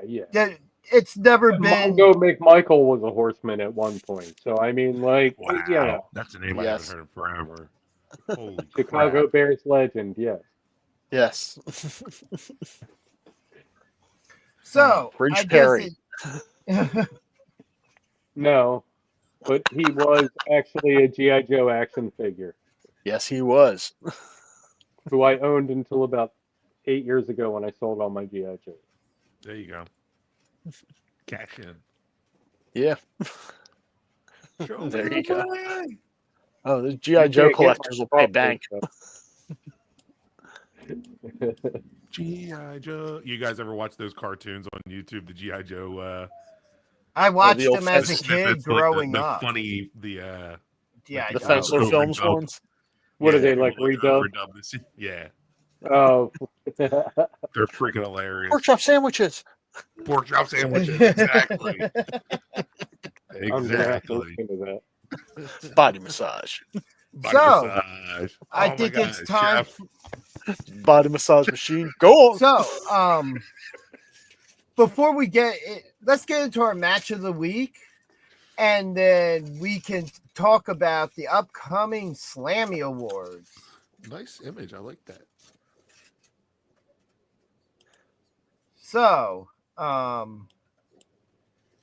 what is everybody's match of the week? Let's start with Chef. Oh, Good, I'm man, gonna have you to put run me through. right on the spot right off the bat, eh? All right. Sorry to boot that. Sorry. It happens. It's okay. Sorry. This week, the matches this week, I really only have one that stands out that really has the one moment that makes it stand out is as my match of the week, and it is the AEW Championship match between Mox and Cope. Might not have been the most technically savvy match of the week, but it had just that moment, that visual that I'm never getting out of my head with the just Spike just sticking out of Mox's back and just staying there, and then just the whole process of pulling it out again. I mean, granted, Mox walks off with the championship again, but yeah, that's where I'm going with my match of the week right there. Just real quick, did we talk any NXT? Not sure that we did. I think we might have touched on a couple of I things think- briefly, but Yeah. we might have just kind of glossed over We- NXT did we as a whole. Yeah, because all right, we talked about Underground, and we talked about just Stephanie Bakir defending both titles, right? Yeah, we didn't actually talk about any of that yet. Oh. Well, all right. Like I said, we just kind of glossed over a little quick bit, but yeah, yeah. Stephanie Vaquer defending her title. Yep. There's the NXT graphic. That flashing is going to give me a seizure. How about Michael or Corey Graves being brought back up to Raw on Monday? I totally forgot to bring that up. Yeah, Just Pat because He's not traveling overseas. I know, but just with everything that had transpired prior, you know what I mean, and him Yeah. being kind of shifted around. It's the most logical person that would make sense to put in that spot. I'm really digging Wade and Tessitore together. They're doing Oh, a yeah. phenomenal job, Yeah. I think. I like their commentary on Friday. Yeah. I thought it was really good back and forth with great content. Yeah. So just real quick for NXT next week or this week coming up, Lexis King defends the Heritage Cup against Javon Evans, and Stephanie Vaquer has to defend both of her championships in the same night. The NXT Championship against Jada Parker and the North American Women's Championship against Fallon Henley. Boy, that's going to be some interesting booking to see how that plays out. I'm honestly expecting Stephanie Vaquer to walk out with both championships. So do I. Yeah, I fully expect I feel like her she's to going to hold retain them both. until Stand and Deliver. Yeah, I'm kind of hoping, that when they do split it, it's got to be just like she has to. I don't know which one that she has to lose, because if she loses the North American title, it makes her look weak while holding the main title. If it's a dirty finish, though, like say Fallon Henley was to win it back this Tuesday, and JC Jane interfered in the match, and so that she could win, then your champion's not looking weak because there was outside interference to score that pinfall, which now you put your champion behind an 8-ball going into the NXT championship match, possibly in the main event. And then if she overcomes that, then she looks that much stronger in the win later. Yep. So only having an hour to bounce back, an hour and a half maybe to bounce back from losing a championship, going out to defend another one.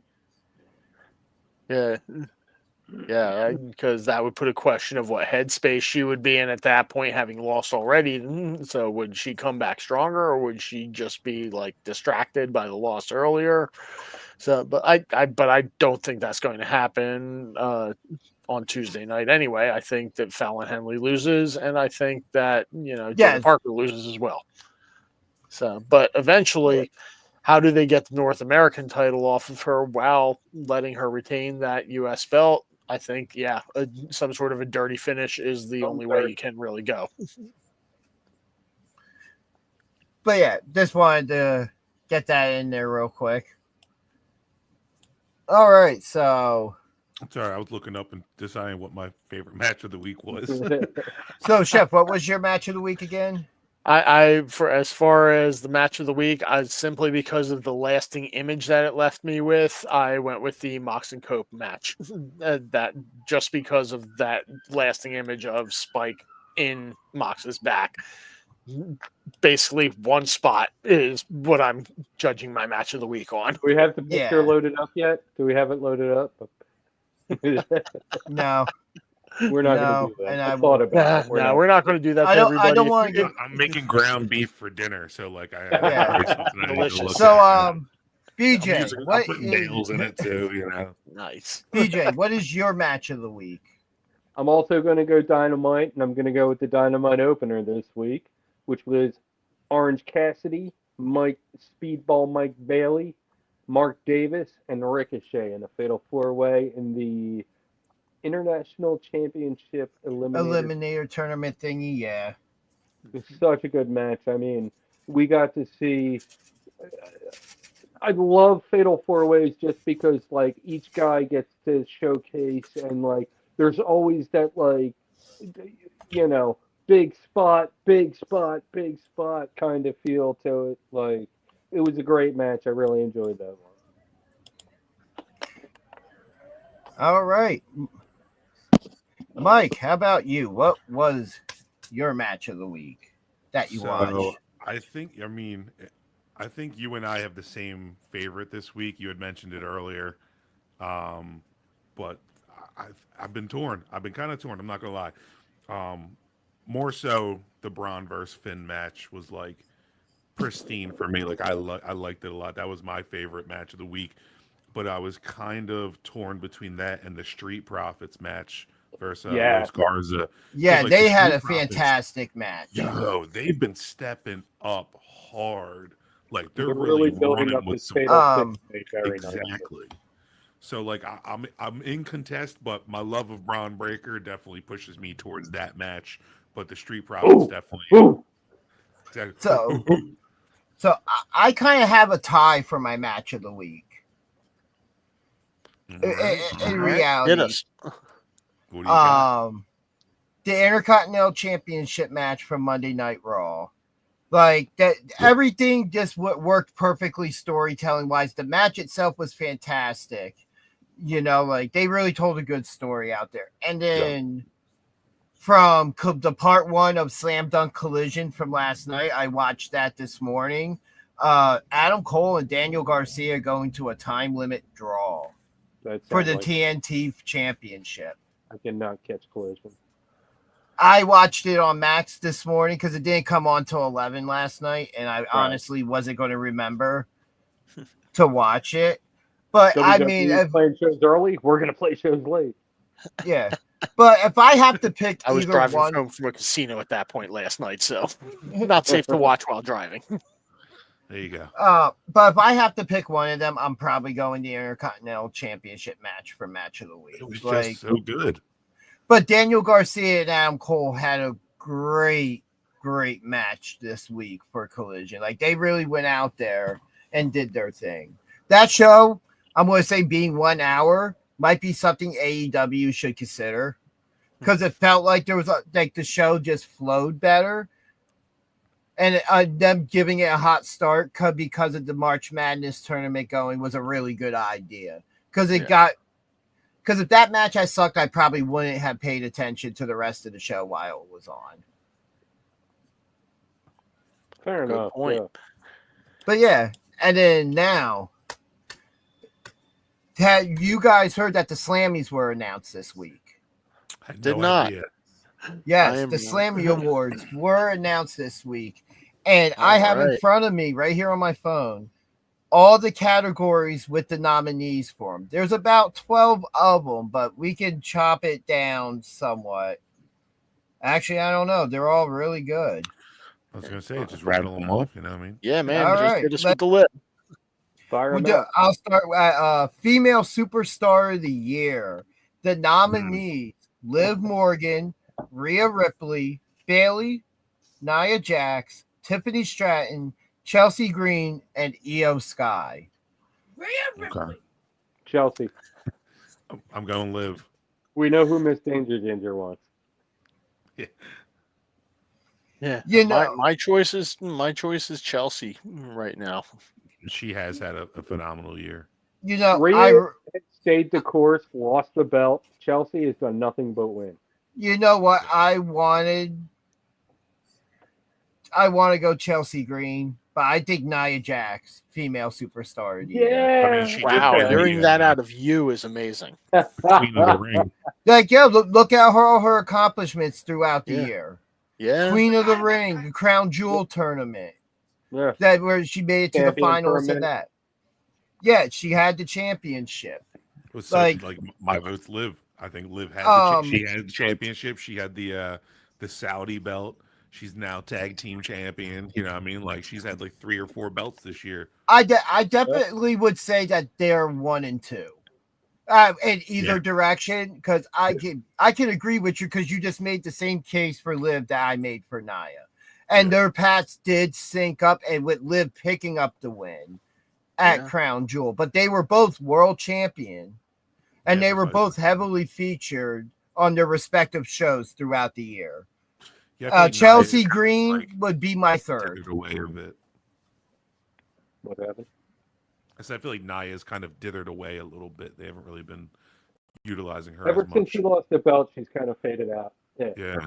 Yeah, but if we're talking about what they did last year, she faded out near the end of the year. Not just through like that entire year, she was on fire beginning to end. No, I'm just talking about right now. Like right now, they really kind of have like dithered her out. Like what's going? Like she's a great character. She's a great wrestler.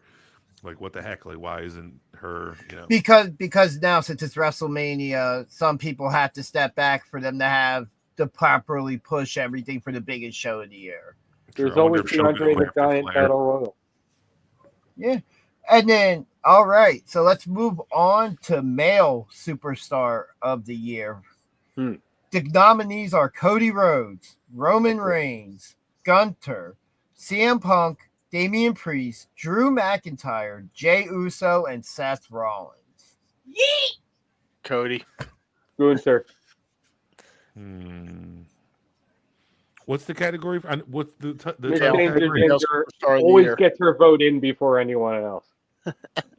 Best wrestler of the year. Best male. Yeah, wrestler male of the year. superstar of the year. Who had the better year? Who had the best year? I gotta go Cody. Cody had a really good year. He was really defending that title. He was living up to his initial pitch. Like, What did Cody do that Gunther didn't? Nothing, but Cody, like, he finished his story, which was what everyone has been waiting for how it do that all you want. It still means something to a lot of But people. that's more so like that was the prior year. Like this whole last year was his title reign. So like it's But he did finish it. But he finished it at WrestleMania in 24. True. So Freddie, that But he also, everything since then hasn't been like noteworthy of writing down. But Gunther, he's on the had other some. But Cody Rhodes has had some great matches and been featured heavily, just as Gunther has.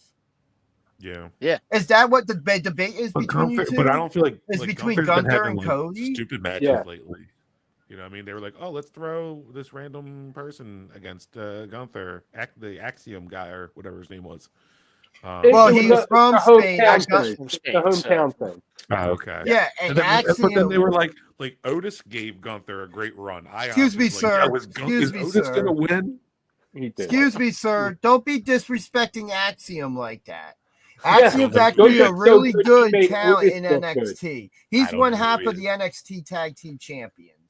Phenomenal. I still don't know who he is. Gunther's watch so good, he NXT. made Otis look good. Yeah. Gunther made Um, Otis look really good.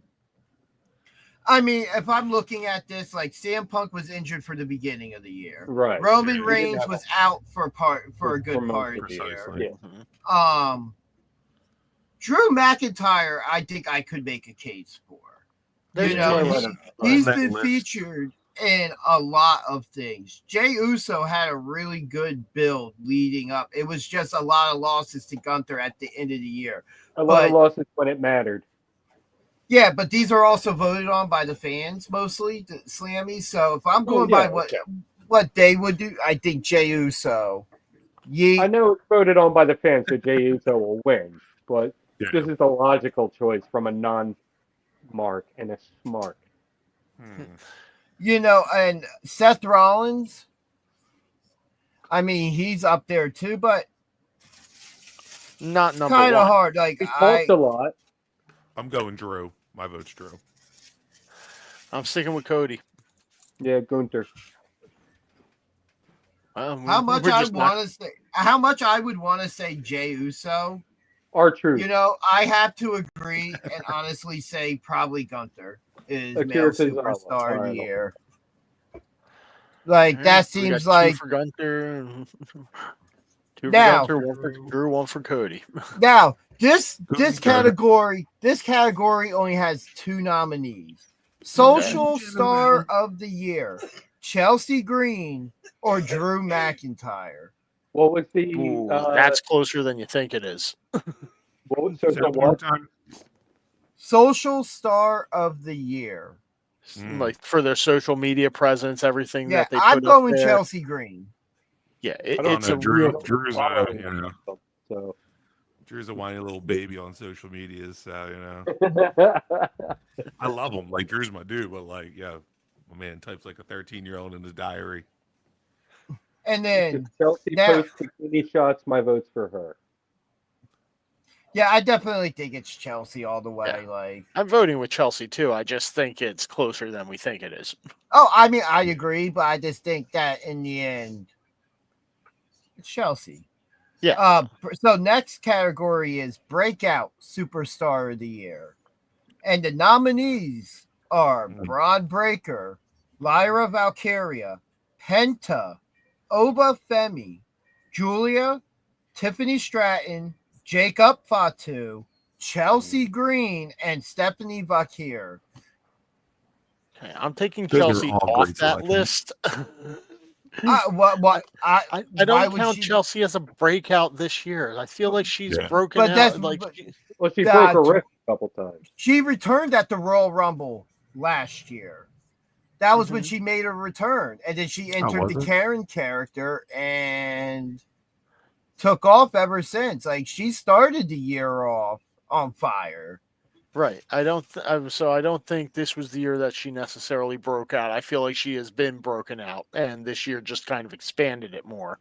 But My she breakout- returned in the beginning of 2024 in WWE. No, that No, was but 2023. what She he's saying returned is, in like, 23. it was already a big deal by that point. Oh, okay. I feel like I'm having a choice between two on this list, and it's Braun and Tiffy. Yeah, yeah, those are my two, and I'm having a tough time picking between them because Braun Breaker is he's a beast. He's going to be a world champion one day. He's got the Intercontinental belt right now, but Tiffany already climbed that ladder and got herself that world championship. But is it in as tough of a division? That's debatable. So. I mean, when it comes down to it, also, like, it's hard to sit there and go against somebody like Oba Femi just because he's in NXT. Oba Femi's only been wrestling for 2 years, and everything he's doing has been very well done. Like, you think he's been in the industry wrestling for maybe 5 or 6 years. The one thing that I'm saying is we do have to take in the fact that it is in NXT as a factor, whereas Braun has broken himself onto the main roster and done this, as opposed to, Obafemi. Yeah, he's great. I love what he's doing with the character, and I hope he makes it to the next level and breaks it into the main roster like this and keeps that momentum going. But Braun Breaker has done that now. And so, so I think I'm talking myself into my decision, Braun Breaker, for this category. Come to the dog pound. I mean, I look at this and I look at it and I'm like, Julia and Stephanie Vaquer, how much I would want to consider them. I love Stephanie. They haven't been around long enough yet. Yeah. Chelsea Green, I think that she was building up to becoming a breakout after she returned, and then she finally was given more time than just a minute or two, and was really able to showcase what she was able to do, which really would make me consider her. And then there's Jacob Fatu from the second he debuted. The second he debuted, he was a breakout. Like, he's my number 2 guy. He's my number 2 guy, close behind Braun. But exactly, yeah. Penta hasn't been around long enough. Yeah, not that he's not. It's hard to like. There's a lot of just like random like push behind him. Like, he's a phenomenal wrestler. I know he's been in wrestling for a long time. He's great, but I feel like WWE was like really like trying to catapult him right from the jump street. I don't know if maybe it's because like AEW, we took something from you. No, Penta's that good. Penta's that good. That's a little bit of it. You can't lie about that either. Oh no. I mean, name recognition. But no, there's a little bit of, hey, he's a AEW, look what we got now. Look what you I mean, don't you think they're already doing that by having Cody Rhodes the WWE champion? Oh yeah, they do that. Yeah. Hey, the guy that helped invented your company's our top guy. Yeah. But not to mention Ethan Page, Jade Starr, like Alexis King. They're putting all of those guys they got from AEW. They're like, oh, they did that with you. All right, we're gonna do this, and for the most part, it ends up being pretty good. Yeah. I'm really torn between agreeing with Braun Breaker being breakout superstar of the year or Oba Femi. Because Oba Femi's only lost to one person, I believe, in NXT since his debut, and that's Tony D'Angelo. Yeah, like but the category says the winner right in there, breakout. And just because it's main roster to NXT doesn't disqualify it for me. Because if I'm sitting there having the conversation of I'm holding Oba Femi up to that light on the matches he's had with less spotlight on him, that kind of speaks to what Braun Breaker has done going to the main roster and still maintaining that name that he started with in NXT. Without a doubt. But if we're talking over the year, like Breaker has had a freaking intense Breaker, year with all right, great Breaker, rivalries yeah. and, Breaker's you know, titles. so has Oba Femi. So, yeah, 2-time Intercontinental Champion. Oba Femi won the North American Championship and the top title in NXT. Has Braun Breaker won the World Championship or the WWE Championship yet? He's not holding the top title. That's such a higher podium for But he's still not and he's been doing it longer than Oba Femi. Oba Femi's only been wrestling for 2 years. Braun Breaker, it's in his DNA, in his blood, and he's not a world champion yet. Hey, I'm just making the case of, and when it comes down to it, the level of competition at NXT to his level is just as formidable as the main roster and what Braun Breaker has to go up against. I hear what you're saying, but all I'm hearing is well, you should get Tim Allen out of your ear. I'm going to disagree with that last statement. The level of competition in NXT is nowhere near what. No. But what Braun, but to that level of Oba Femi having to battle his way up to Trick Williams and win the championship, right? Braun Breaker has only gotten to the Intercontinental Championship twice.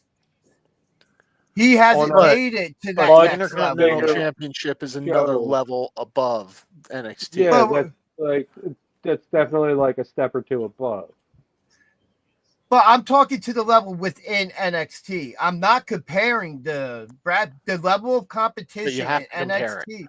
No, to what that division and that competition having to go through Trick Williams, Eddie Thorpe, Ethan Page. Braun Breaker went through all those guys a year and a half ago. Yeah, and these are all like why? Because Braun Breaker did kind it of guys. Yeah, Braun Breaker did it first. Oba Femi's been on the biggest stages in NXT. And then he suffered through a tag team with Baron Corbin and actually won gold doing that. Yeah, he made Baron Corbin look good. Yeah. I mean, Baron Corbin was always good. It was Vince McMahon that made him look bad and put him in crappy angles. Yeah, Braun pulled him through that angle. Braun was the strong part of that angle. No, Braun just brought that other side of that personality with being repackaged. The gimmicks that Corbin was given is the booking of Vince McMahon. Well, yeah. I mean, Happy Corbin, Sad Corbin, that was fun. But if I'm looking at everything Corbin, overall, Corbin, like that NXT championship division is stacked. There's a lot of competition in that division. I'm sorry, when has most of the people that Braun Breaker are going to face, like, we look forward to the Finn Balor match, but Braun Breaker should win that. Yeah. He's going to beat Penta this week. He's being given matches that are a given to where you're making our case. You're making our case there, DG. Oba Femi's had just as tough of a competition. Trick Williams is no layover. Neither was Tony D'Angelo, and Tony D'Angelo defeated him. But they're not on the But to discredit the level of competition at NXT because it's not the main roster, we're not discrediting it. Not discrediting it. We're elevating the main roster talent. If anything, the NXT championship it would be equal to the Intercontinental Championship. So there's no. So that's like. So you're a Yankees fan, right? So Correct. That's like, you know, their AAA team winning the championship, and you thinking that all those guys can compete in the major. No, not at all. The level in AAA may be different, but it doesn't make it any less competitive of the talent of is in said division.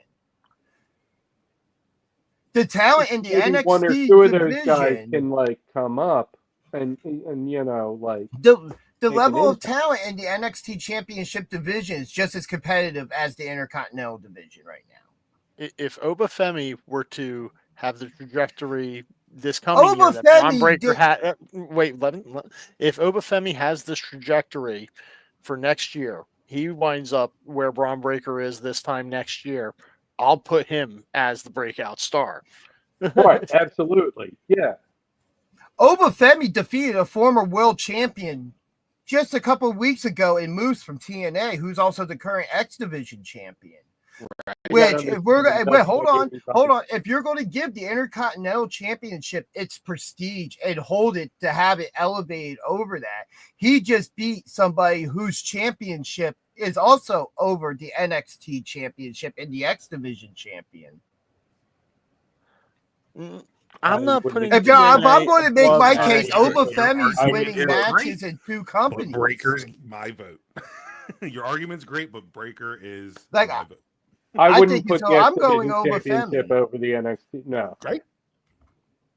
That's all this was who. Well, the X who Division voted has for way him? more prestige than the NXT Championship, especially as a developmental championship. For the dozen people who know about it compared to WWE. Look, that's 7 more people that know the history of AEW, okay? Let's give it its respect where it's due. I'm basically putting the NXT and TNA World Championships on the same level. No, if I look at the history of those championships, Yeah, sure. I disagree wholeheartedly. I still hold the TNA championship just a couple rungs up higher.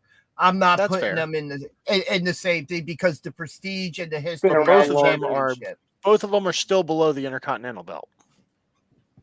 Oh God, yeah. But again, Both of them are still below the 24/7 belt. no. Now that's just disrespectful. To our That's just disrespectful.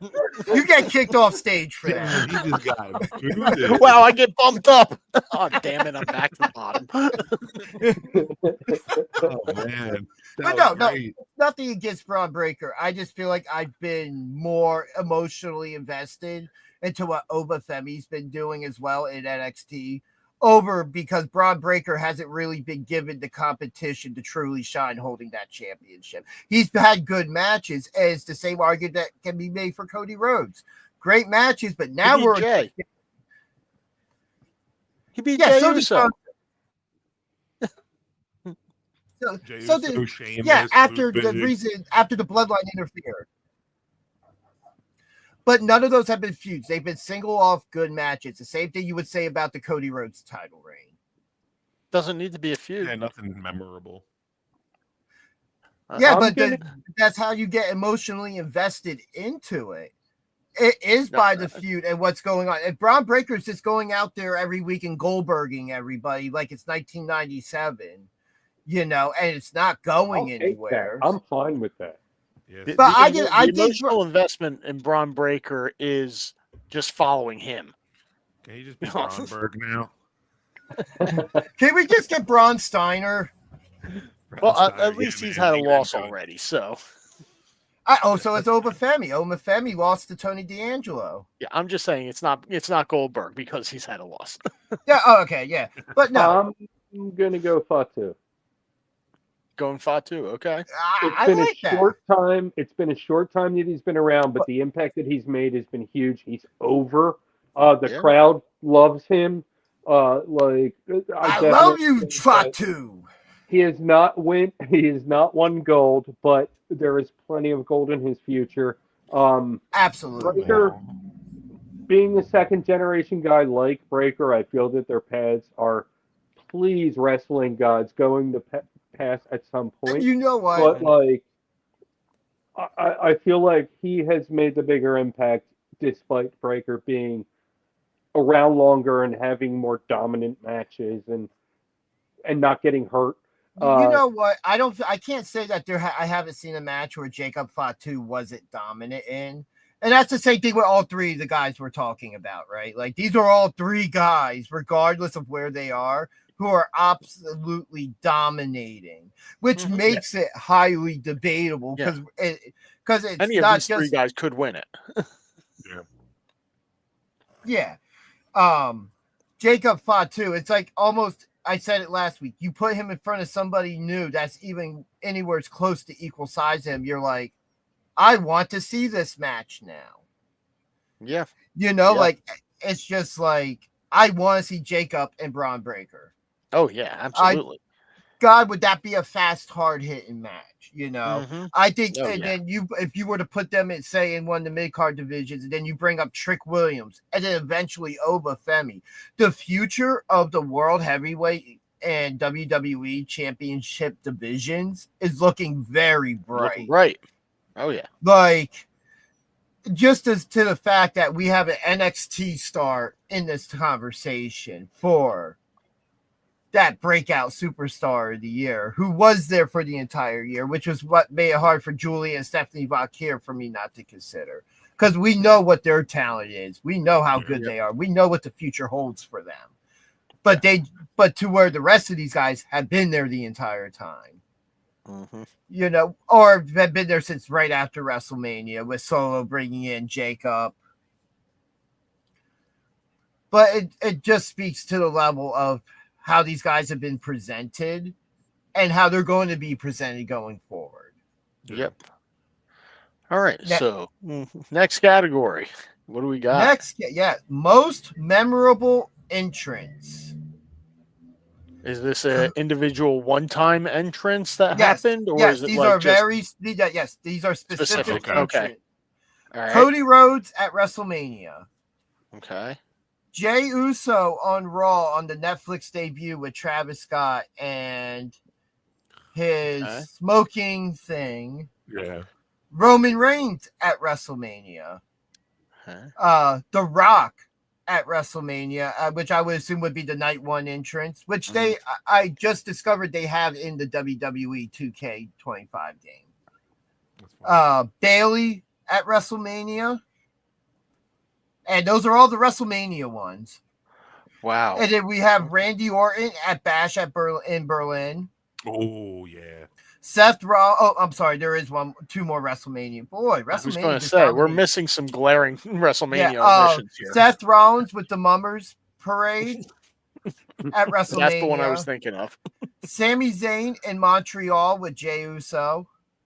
That was a good one. Sami Zayn at WrestleMania with KO and Chad Gable for the Intercontinental match. Logan Paul at SummerSlam with MGK. Dominic and Liv Morgan coming out at Bad Blood in the Eddie Guerrero Lowrider.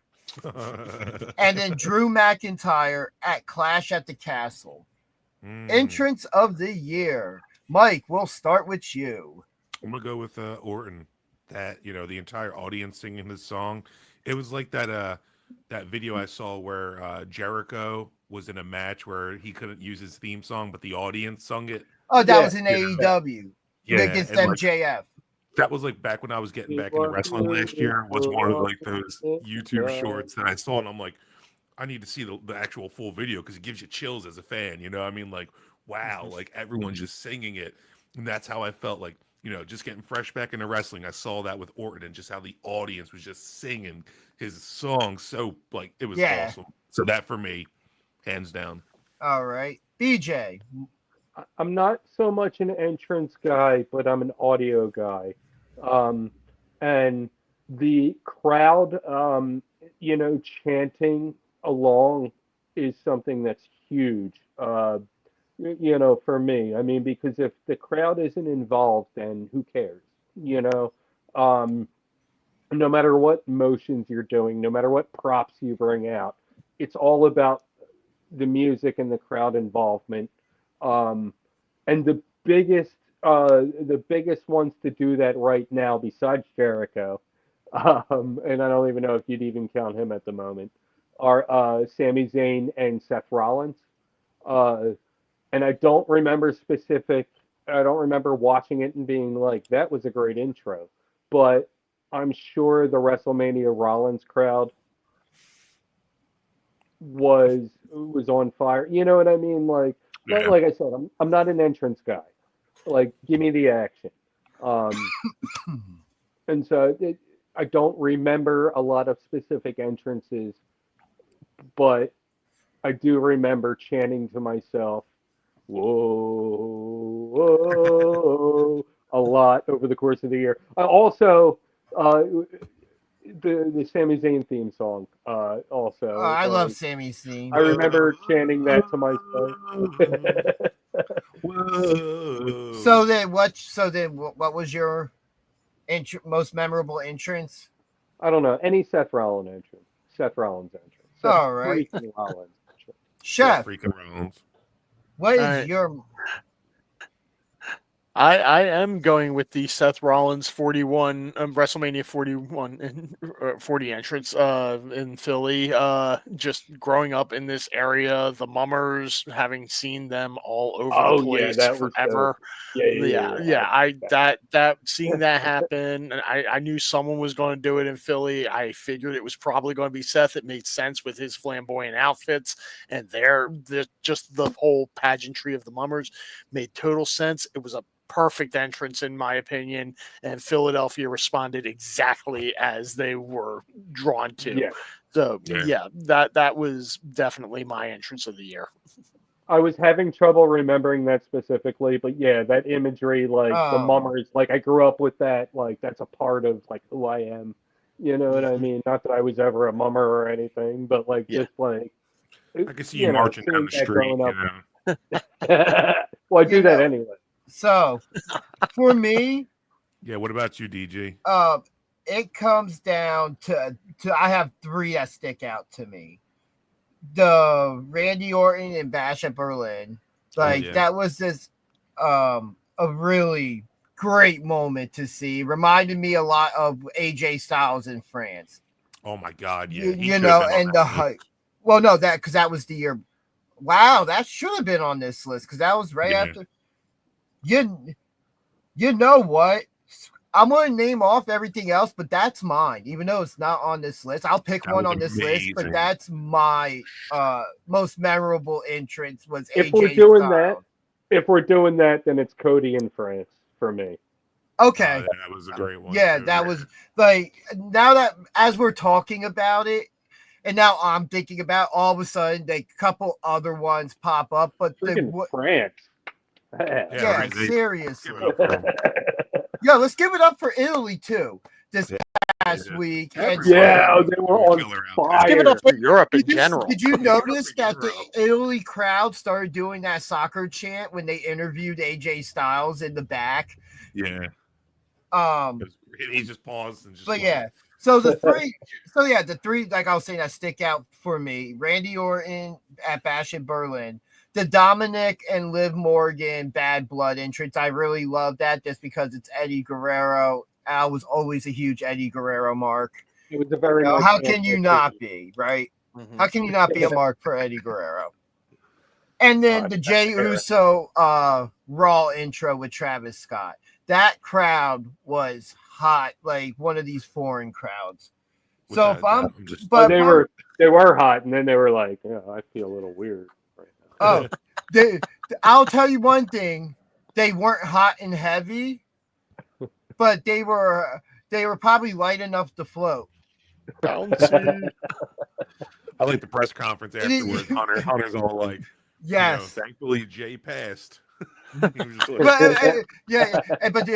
Jay had, after the show when they were doing it, he was like, "But next time, when I don't have any work, hit me up." I was at work. But I think with this one, in all honesty, just because of memories and stuff, I'm going with the Bad Blood, Dominic Mysterio, and Liv Morgan entrance in the Lowrider. Off of this list, just me personally, like that was a fun one for me, and it was a nice little throwback because we all know Eddie's probably really Dominic Mysterio's father. He's really Dominic Guerrero. So Travis Scott has only ever appeared on a WWE screen, escorting Jey Uso to the ring and burning a strange substance, and then escorting The Rock to the ring and burning a strange substance. And then he was cleansing the area of demons. That was Sage. Yes, it was Sage. Whose side is this guy on? Is he just happy to be there? Yeah. I mean, let's look at it like this. Him coming in the door, The Rock was like, "Hey, I'll pair you with my cousin Jay. Everybody loves Jay, so they'll all love you, And then the next thing a couple weeks later, now he's out with the guy that got him the spot, and he slapped Cody Rhodes across the face. You're from in the process. Thank you for connecting those kayfabe dots. You're welcome. I mean, that's the best I got at the moment. All right. Travis needs to get a freaking steel chair to the face. Oh God. let's get Travis Scott and SPO. All right. Sure. Have please Velcro take no. care of him. I don't know. They All are right, having so- a bunch of rappers now. The next Yeah. category. Oh my God. Moment of the year. Ooh. Or the Styles is presenting OMG. it? Oh my God. Moment of the year. Oh my god! I can't. My voice doesn't do that anymore. Yeah. I don't All wanna block right. the mic. So the nominees. Excuse me, that's not one of them. Cody Rhodes versus Roman Reigns match finish at WrestleMania. Yeah, all the run-ins and stuff. That makes sense to make the list. Dominic Mysterio turning on Rhea with Liv Mm. Morgan at SummerSlam. Mm. Kevin Owens turning on Randy and Cody. New Day turning on Big E. Tiffany Ooh. Stratton's Money in the Bank cash-in. Damian Priest Money in the Bank cash-in. The debut of the Wyatt Six on Raw. Braun Breaker spearing I Show Speed at the Royal Rumble. Bronson hitting a tsunami on Braun Strowman on the car. John Cena turning heel on Cody Rhodes at Elimination Chamber. That'll The probably- Roman Reigns return at SummerSlam. And last, Io Sky defeating Rhea Ripley recently to become champion. So they're running WrestleMania So to many. WrestleMania. That's what they're doing. That one kind gonna of clears up. I'll give you my answer next week. I'm gonna have to actually research this. I remember almost every one of these moments. Oh, I have all of them but stuck in my way head. Which one? I'm a Wyatt Six Mark. So automatically, after I popped 3 times for you saying other things, I was like, yeah, Wyatt Six. But at the same time, it's their debut wasn't really fantastic. It was great, but I maybe some loved other it. things I did loved that. their debut. I loved The how it debut was done. phenomenal. I'm not going to pick up my phone and do the like thing right now, but yeah. And my keyboard's too far away to hit that C sharp. So, Oh, Chef, it's what do you, Mike, since you wanted to speak, who you got for the OMG moment of the year? Jeez. I mean, definitely. See, you put the list down, but as each one I thought about, the other ones all left my brain. So the one that still sticks out is the Dom and Rhea.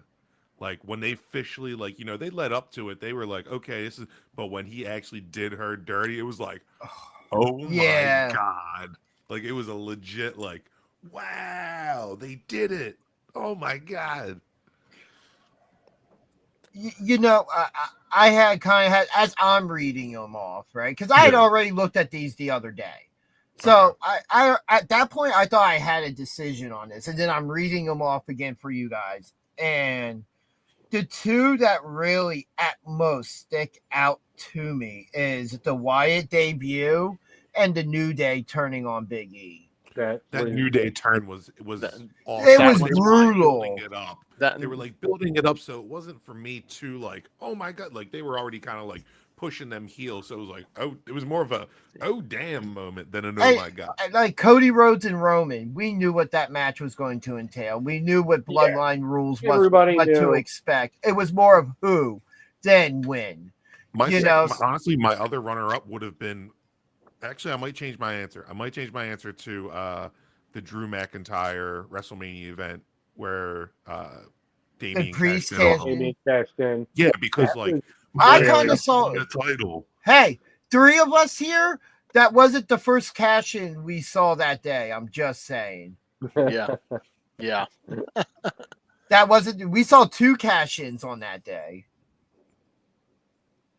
Referring to which was covered SPL. slightly by Cultaholic for SPL and Too Cold Scorpio defeating Homicide, who, congratulations on a great career, who retired, had his last match this week. I was there. Oh, That was Yeah. the Gloucester spot, wasn't it? Yeah. Yeah. Yeah, I was at that. No, spot, no, yeah. that would no. The Yeah, that WrestleMania Cultaholic. weekend one was still at Mitchell Firehouse. Yeah, that one. Yeah, that one. Yeah, Or not the Firehouse Veloster spot. Yeah, Yeah, the that was the Firehouse. Mitchell Yeah. Firehouse show. Yeah, That Also- yeah, show, that one. last week, That was awesome. Cultaholic put out a video about 10 superstars who won championships after they were out of the spotlight. And Which, speaking of Spo, oh yeah, just throw that up there real quick. Which, by the way, also ironically enough, he's wearing his backseat shirt this week. I'm wearing my Live Danger shirt, and they just had a match on the Only Wrestlers pay-per-view thing this past week. Which, by the way, I don't know if anybody's noticed or how close you follow. Live Danger looks way more jacked now. Oh yeah. When I saw the yeah. picture of them with Bill Alfonso and the back seats, like they look like they've put on way more mass now than when we last saw them. Those New Japan trainers. Yeah, man. So, Shep, I heard you say that you were on. Yeah, the I'm going same- with the New Day turning on Big E. I was expecting them to just kind of split the tag team, and I was expecting Xavier to turn heel, That- Kofi to stay babyface. Oh, But I had. they both combined forces and just went at Big E the way they did and as it hard was as they did. brutal. Yeah, that was just like, oh my god, this is actually happening in this way, and that this is crazy. I did not see that coming the way that it went down at all. Absolutely brutal. I was just fully expecting New Day to say we're done. We're going our own ways. We've had too many. No, they came together and just went in and destroyed Big E, and everyone who was expecting that Big E would just be the catalyst to bring them back together. No, well, he was, I guess, in a way, he was the catalyst that just solidified those two, and just he's on the outside of it now. And the way they justified it, you can see their side of it, but it's dubious at best. Yeah. I will say these are all excellent choices. This is one of the most. I think this is nominee list that we could each just randomly pick one to argue for and all make a good argument for. for the Yeah, record, yes. my choice is being suspended until next week. No, we need a choice right now. You said I Wyatt require- 6. I require more research. No. Well, then, I- BJ, you're disqualified. Thanks for I playing. require macaroni Well, pictures. We'll give you an opportunity to return to the show next week to redeem yourself. From Wyatt 6 to wow, that sucks.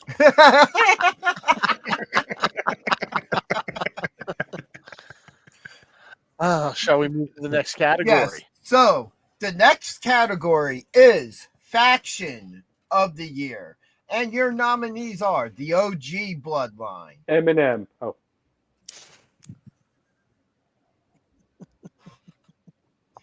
the Judgment Day, the New Bloodline, American Made, or Damage Control. Who is your faction of the year? Starting with you, BJ. well, damage control just kind of isn't what damage control was with everybody injured. It's like, oh, we got a piece here. There's another healthy piece. Cool. We'll have a tag team match. So not damage control. Judgment Day. Taking them out right away. It's tough. It's who were the choices again? All right, with that, Both bloodline flavors. yeah. OG Bloodline, Day. New Bloodline, Judgment Day, and American Made you have left to pick from.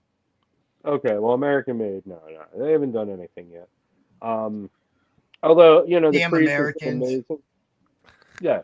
Well, now we got this guy running around in an American flag lucha mask. And nobody knows who it is. Like, I told you he's El Obviously not Americano. Gable. He's El Look, it's Americano. Monday Americano. Patriot, see? I think it might be the Super Patriot, but I would call him El Gringo, but that gimmick's already taken. Hey, that's not very PC. Yeah, Well, Vince is neither's very- the Indies, but what's your point? Jeez. The Indies, like the region of Indonesia, or No, Indiana Jones movies. oh, yeah, no, you're right. Super not PC. Although, Yeah, there you go. Yeah, you're right. They were in movie theater. But Anyway, anyway, pick your faction of the year. I'm gonna go. Honestly, Honestly, this is an easy one for me. every fraction here has been fragmented and broken up and thrown around, except the Judgment Day. I'm going to go Judgment Day. They held the most gold, Yeah, right? that is the right Am call. I right? They held the Judgment most Day gold. is over the correct call, BJ. Agreed. I mean, that's a good argument. That is a good argument. But when it comes down to me, honestly, Judgment Day is my number 3. It comes down to both versions of the Bloodline for me because they were the most prominent story over the last year. And when it comes Neither down, one was the most dominant faction, really. I mean, neither really was the Judgment Day. They had hiccups They along had the way gold. too. They They had still gold. won. So did the Bloodline. Bloodline had gold. Not nearly as much. Which But one? when the tag team titles. But I'm just saying, like the Judgment Day? Judgment Day Oh, isn't a tag bad. team Still in the The Judgment Judge- Day. I'm he had going the with the title. OG Bloodline. They had to fight to get back together. They went out there, went into War Games. Judgment Day wasn't in War Games. The only member of the OG Bloodline to win any gold this year is Jay with the Intercontinental belt. I'm still did going. they have a tag team run with Cody, or was that? That was the year before. Okay. Yeah, but- That was before Cody won the gold. Right. It's a shame the Wyatt Six didn't do more because they could be considered for this. Even Yeah. Final Testament and Karrion Kross turning everybody heel shortly That by was a mimicking their shame. hairstyle. By the Damn way, shame what Karrion happened with Final Kross, Testament. I can't wait to see what happens with Karrion Kross. Same. I'm hoping that He's my everything they're next one that I'm hoping they push. yeah. His character now is amazing. The devil on your shoulder. Yeah. yeah. But for me, it's either Bloodline. I feel like I'm going to go with OG, acknowledge my tribal chief, But I feel like both Bloodlines had a fantastic story told out throughout the entire year. To where with the Judgment Day, I felt like a lot of that story revolved all solely on what Liv and Dom were doing, as compared to what Finn, Carlito, or whoever else in the group was doing. Like the focal point of the Judgment Day has been Liv and Dominic, to where Finn and JD, they were solid. They had the tag team championships, but they weren't the heavily featured members of that group. Yeah, but there's a lot more members, so there's more going on, so there's more to show.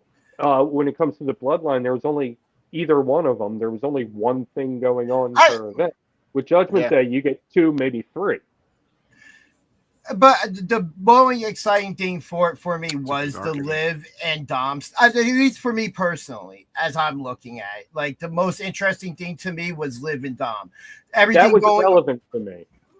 Yeah, I was gonna say Finn had his whole storyline Like, going on. Finn- I mean, Finn's finally getting interesting to me in this because But ever even since last he's year with him and JD with the titles, man, they were running the year for a good amount of time. So but it wasn't interesting. That like I said, to me, To that you? part wasn't. Yeah, to me. All right, and if you guys don't agree Well, with guess my what? opinion, The there's a whole internet IW. community. The IWC can do something that I can't legally say here. I thought you were going to say, if you guys don't agree with my opinions, I got 2 words for you. Guns up. thumbs up. That's the PC version. But yeah, no, it's just like Finn, the second he started being the leader, and that was from kind of the get-go, was like, hold on, There's no leader. Yeah. There's never been a leader of the judge. There's literally never been a leader of the Judgment Day. That's not true. That's the whole point of the group. Nobody's a leader. But that's not true, After and they we all kicked out know Edge. that. Rhea tried. Damian tried. They kicked him out. Edge tried. They kicked him out. That's the point. There's And no that's leader. why Rhea got kicked out too. But guess what? what I That group said. hasn't been really truly relevant since they left. Without Liv and Dom, that group is nothing. You take Liv and Dom out that group, they don't get as much camera time. They don't get as much time on TV. Carlito, Finn, JD. JD and Raquel. And No, after- Raquel would be with Liv and Dom. And then after Monday's segment, possibly Penta. That's what I said. Penta's not joining them. No. Like there's a thing to But wait. Dom Maybe wants it. the group. Penta That's joins them. The story for the next year is Ray Phoenix trying to get over to Raw and rescue his brother from the Judgment Day. There we go. what are they holding him Stockholm syndrome type hostage? thing. Yes, there's a Judgment Day. That's So what? But he- Are we making? But Are we he has making Penta's? Saromania. Hold on. Are we somehow making Penta the Judgment Day's version of a political prisoner? He's Well, their Robbie. Let's not step on FPO's toes. Let's not step on their toes. Well, Robbie, that might not be an SPO thing. That's just Robbie and how he Yeah. actually feels. Let's be honest here about that. But anyway, Free Robbie it's Illuminati. just the idea. At least when I look at what was going on with the Bloodline, I was interested in every aspect of it. To where I'm a fan of Finn. I love everything he's doing, but it just wasn't pulling me in. Like, you don't pull me into the Judgment Day storyline unless it involves Dom and Liv. Like, that's the most bright spot of it. To where, yeah, you're right. What you're saying is you're a Hold on, mark. Finn and JD did have those tag team championships. And how often did they defend them? Like 2 or 3 Twice. times. Maybe The house twice. count. No, they did defend them twice because Viking Raiders had to get a rematch because Right. of interference. But yeah, just generally looking at the Bloodline storyline across 2 groups, and I'm going with the OG Bloodline because they won war games and all that stuff. They won the war. Well, my vote is the new bloodline. I like the Solo, All right. the Fatu. Back when Solo was running last year, you know what I mean? He Yeah. had the company on his shoulders, you know what I mean? As long, like, you know, clearly Cody as well, but like Solo was carrying that like really well. And I felt like he really started to step up with his mic skills. And then you just had Fatu, and then the Tongas coming along. And even like towards the, you know, if we're talking war games, like Big Bronson Reed, you know what I mean? Like, you got, if he's part of the new bloodline, like if that's it, like the thing, I then, like, think that was something like CM Punk. You know, it was Yeah, just more to along the call in lines. for the moment. Yeah, like, hey, we need you. but he You're not. acknowledged though. He Yeah. acknowledged Solo. Hey. So then Sami Zayn and Bronson Reed are honorary ooses. All right. Yeah. They're feeling. They were Definitely feeling include oosy. Sammy as in the OG. Yeah, Sammy I included in the OG. Like, he was a big Yeah. part of that storyline, and great for them to figure out a way to get him in there to make sense to where he kind of went from a comedy part to allow the moral high ground when the split with the original Bloodline started. You know, when he wouldn't go after KO. Like, that was well done. Well done. And then voting on Nexus Tag Team of the Year, we have DIY, The Awesome Truth, A-Town Down Under, Jade Cargill and Bianca Belair, the Motor City Machine Guns, the Bloodline, the War Raiders, the Judgment Day, the Street Profits, and Liv Morgan and Raquel Rodriguez. My personal all- vote, I feel like there's only like 2 teams on here, maybe 3, 4, that were together for the entire year span. yeah, I would want to go for Jade and Bianca, but with Jade's injury and Naomi being the tag champ for half of that span, doesn't really I mean, there was work. 2 title reigns, and Naomi only stepped in for the second reign. They did have the first tag team title reign, and then the subsequent reclaiming of them. Yeah. So I gotta go with the Machine Guns for my personal. I love the way they came into WWE. They got that title after their 3rd match, and they might have lost the title since then, but they are still right up there in the mix with everyone else for those belts. And yeah, the Machine Guns are my vote for Tag Team of the Year. Way at Mania. All right, BJ, Tag Team of the Year. What were the nominees again? DIY, Awesome Truth, A-Town Down Under, Cargill and Belair, the Motor City Machine Guns, the Bloodline, the War Raiders, Judgment Day, Street Profits, or Liv Morgan and Raquel Rodriguez. DIY only because they were, if I'm not mistaken, they were together the Yeah. whole year. They, They if won not, they were kind of still running together, just not officially a team Well, yet. right, but like you got the Vikings, like they were hurt, like Liv and Raquel that didn't start back up until halfway through the year maybe, like yeah, I'm gonna give it to DIY. All right. Machine Guns were great, but we've seen them for like 2 months. A little longer than that. It's been at least like 4 or 5 now. Yeah, but, Yeah, and they were running together a bit before that. 20 years. I want to pick DIY. I really do, because I was a fan of their tag team before in NXT. I've been a fan of it now. I thought eventually, before they became champions, that there was going to be the heel turn then. A-Town Down Unders had a pretty good year. Maybe they were tag team champions coming out of WrestleMania. They're entertaining. Like, they were in the main event with Obafemi for NXT, where they both got the championship match, which that was a good match. Even though they weren't a tag team in that match. It was a triple threat. Okay. The Machine Guns debuted essentially winning the championships. The War Raiders returned. The Bloodline I don't count because they really weren't, unless it's Tama Tonga, the Tonga brothers. Probably. They didn't really tag up. Like, I mean, they did tag up, like, Solo and Fatu, stuff like that. But in terms of, like, yeah, I would assume more so the Tongas for that. Yeah, the last real like Bloodline unit was like what, Solo and Jimmy. The Tongan brothers.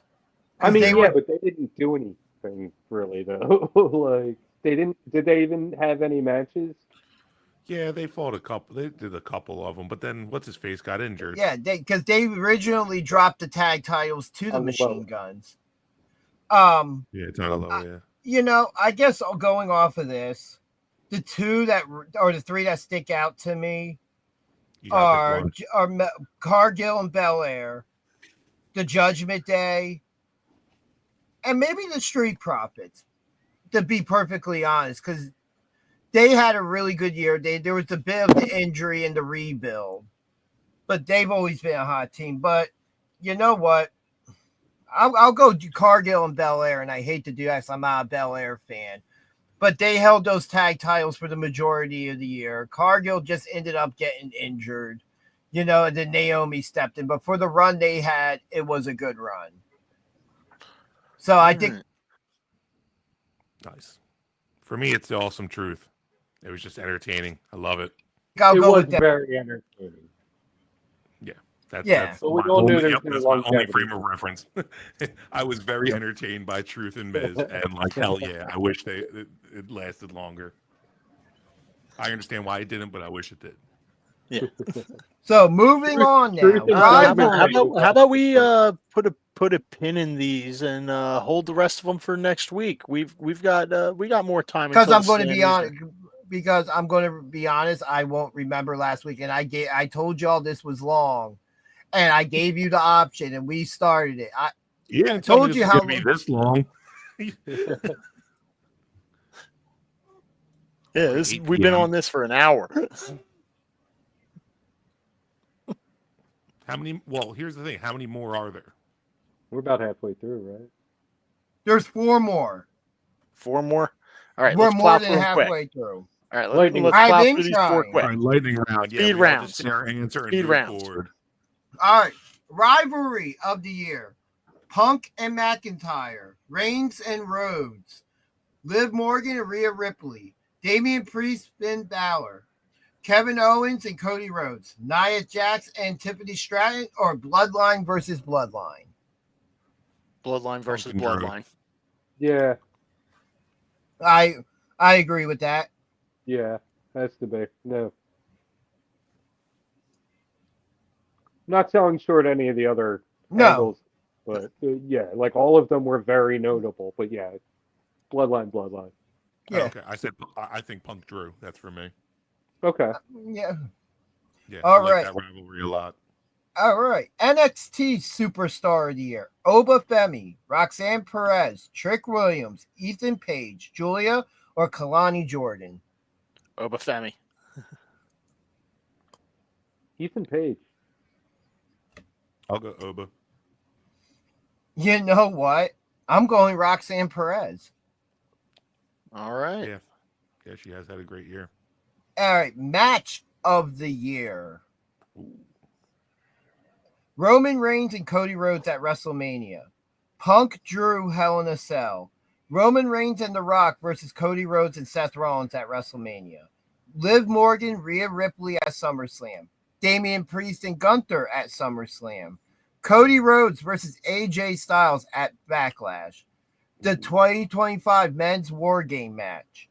Bayley versus Io at WrestleMania. Sammy and Gunther at WrestleMania. Gunther and Randy Orton at Bash in Berlin, or Seth Rollins and CM Punk on the Netflix Raw debut. I'm going Punk Reigns. War Games. Punk? Did you say Punk Reigns? I meant Punk. Not what I meant. Punk Yeah, I was Reigns. gonna say, I was like, huh? Punk and Reigns? Nah, From the future. No, You no, just derailed the fast track. Thanks. Yeah. My bad. What the hell in the cell? Yeah, the Hell in the Cell match. Yeah, that's my vote too. That was just so brutal. It was great. The War Games was just like 45 minutes of just nonstop brutality, man. That was Yeah. fucking amazing, man. And like so many people didn't walk out of that okay. Yeah. You know what? I want to go Hell in a Cell, but I think I'm going Cody Rhodes and AJ Styles from Backlash. Yeah, definitely a great match. Also an amazing match. All right, Phenomenal. and the final one is the what the moment of the year Mm. when R-Truth calls Triple H Ciampa. You know, you gotta stay in character. If you're Or going one vice way, you versa. gotta go the other. I loved it. The KO car interviews. Chelsea just Green so goes into a dumpster. Dominic Mysterio in the shark cage. I Show Speed with Logan Paul at WrestleMania. LA Knight in Logan Paul's swimming pool. R-Truth wrestles with John Cena. Rabid noises from Tama Tonga. Yeah. Jacob Fatu. I love you, Solo. And the Wyatt Six debut. Wyatt Six. I'm going Jacob. That's your For WTF moment of the year? What a mark. Every time. Just how much do you need to do that? That's Right. WTF to me. For me, it's definitely the LA Knight Logan Paul. I was laughing so hard. Oh, when he I was in the like, It's swimming. really good. I was like, what is he doing in his house? You know- Like, this is hilarious. Out of all of these, if I'm going like what made me say what the, it's the Wyatt one Six really- debut. Like Chad Gable, looking like he was murdered. Like literally, yeah. people like the way they orchestrated that whole thing of the camera panning out and seeing all Yeah. that destruction done by this group. Like everything on there was like, all right, but none of them made me go, what the F? Like that Wyatt Six debut. True, that is a Like- good point. At no point was I like, what am I watching? What is happening right now? Yeah. No, the last time I was literally like that was Bray Wyatt versus John Cena John during Cena the COVID WrestleMania. WrestleMania. Yeah. Yeah, because I felt like that WWE through the network or Peacock gave me an acid trip. One of my That was the network all-time then. favorite matches. If you can Which call it match a is match. it?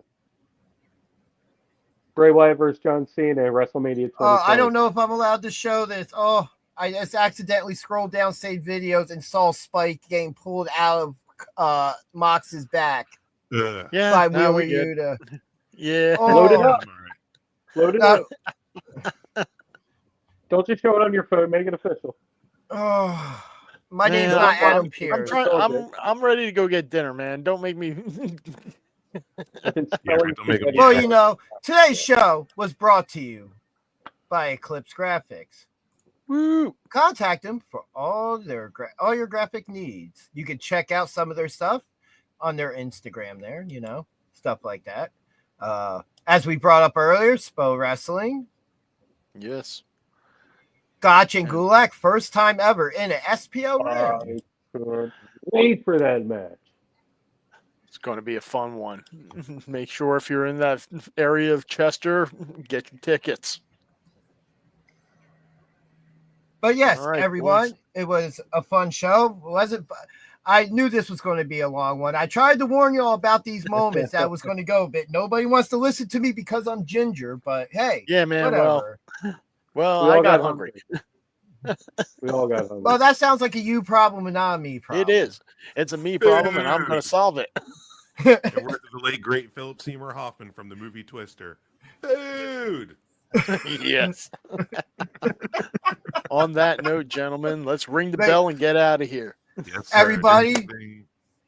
Thank you as always for watching. Mike, thank you for joining us again this week. Of course, thank you for having me on. Everybody, be good to each other. Keep putting good out in that world. We need it more than ever right now. Yeah, I guess that's it, huh? That is For it. you guys, I'm going home. Okay, get some food. Hey, I'm Livewire Charlie. And I'm Dangerous. And we are Live Danger. And you're watching PJ and DG Talk Wrestling.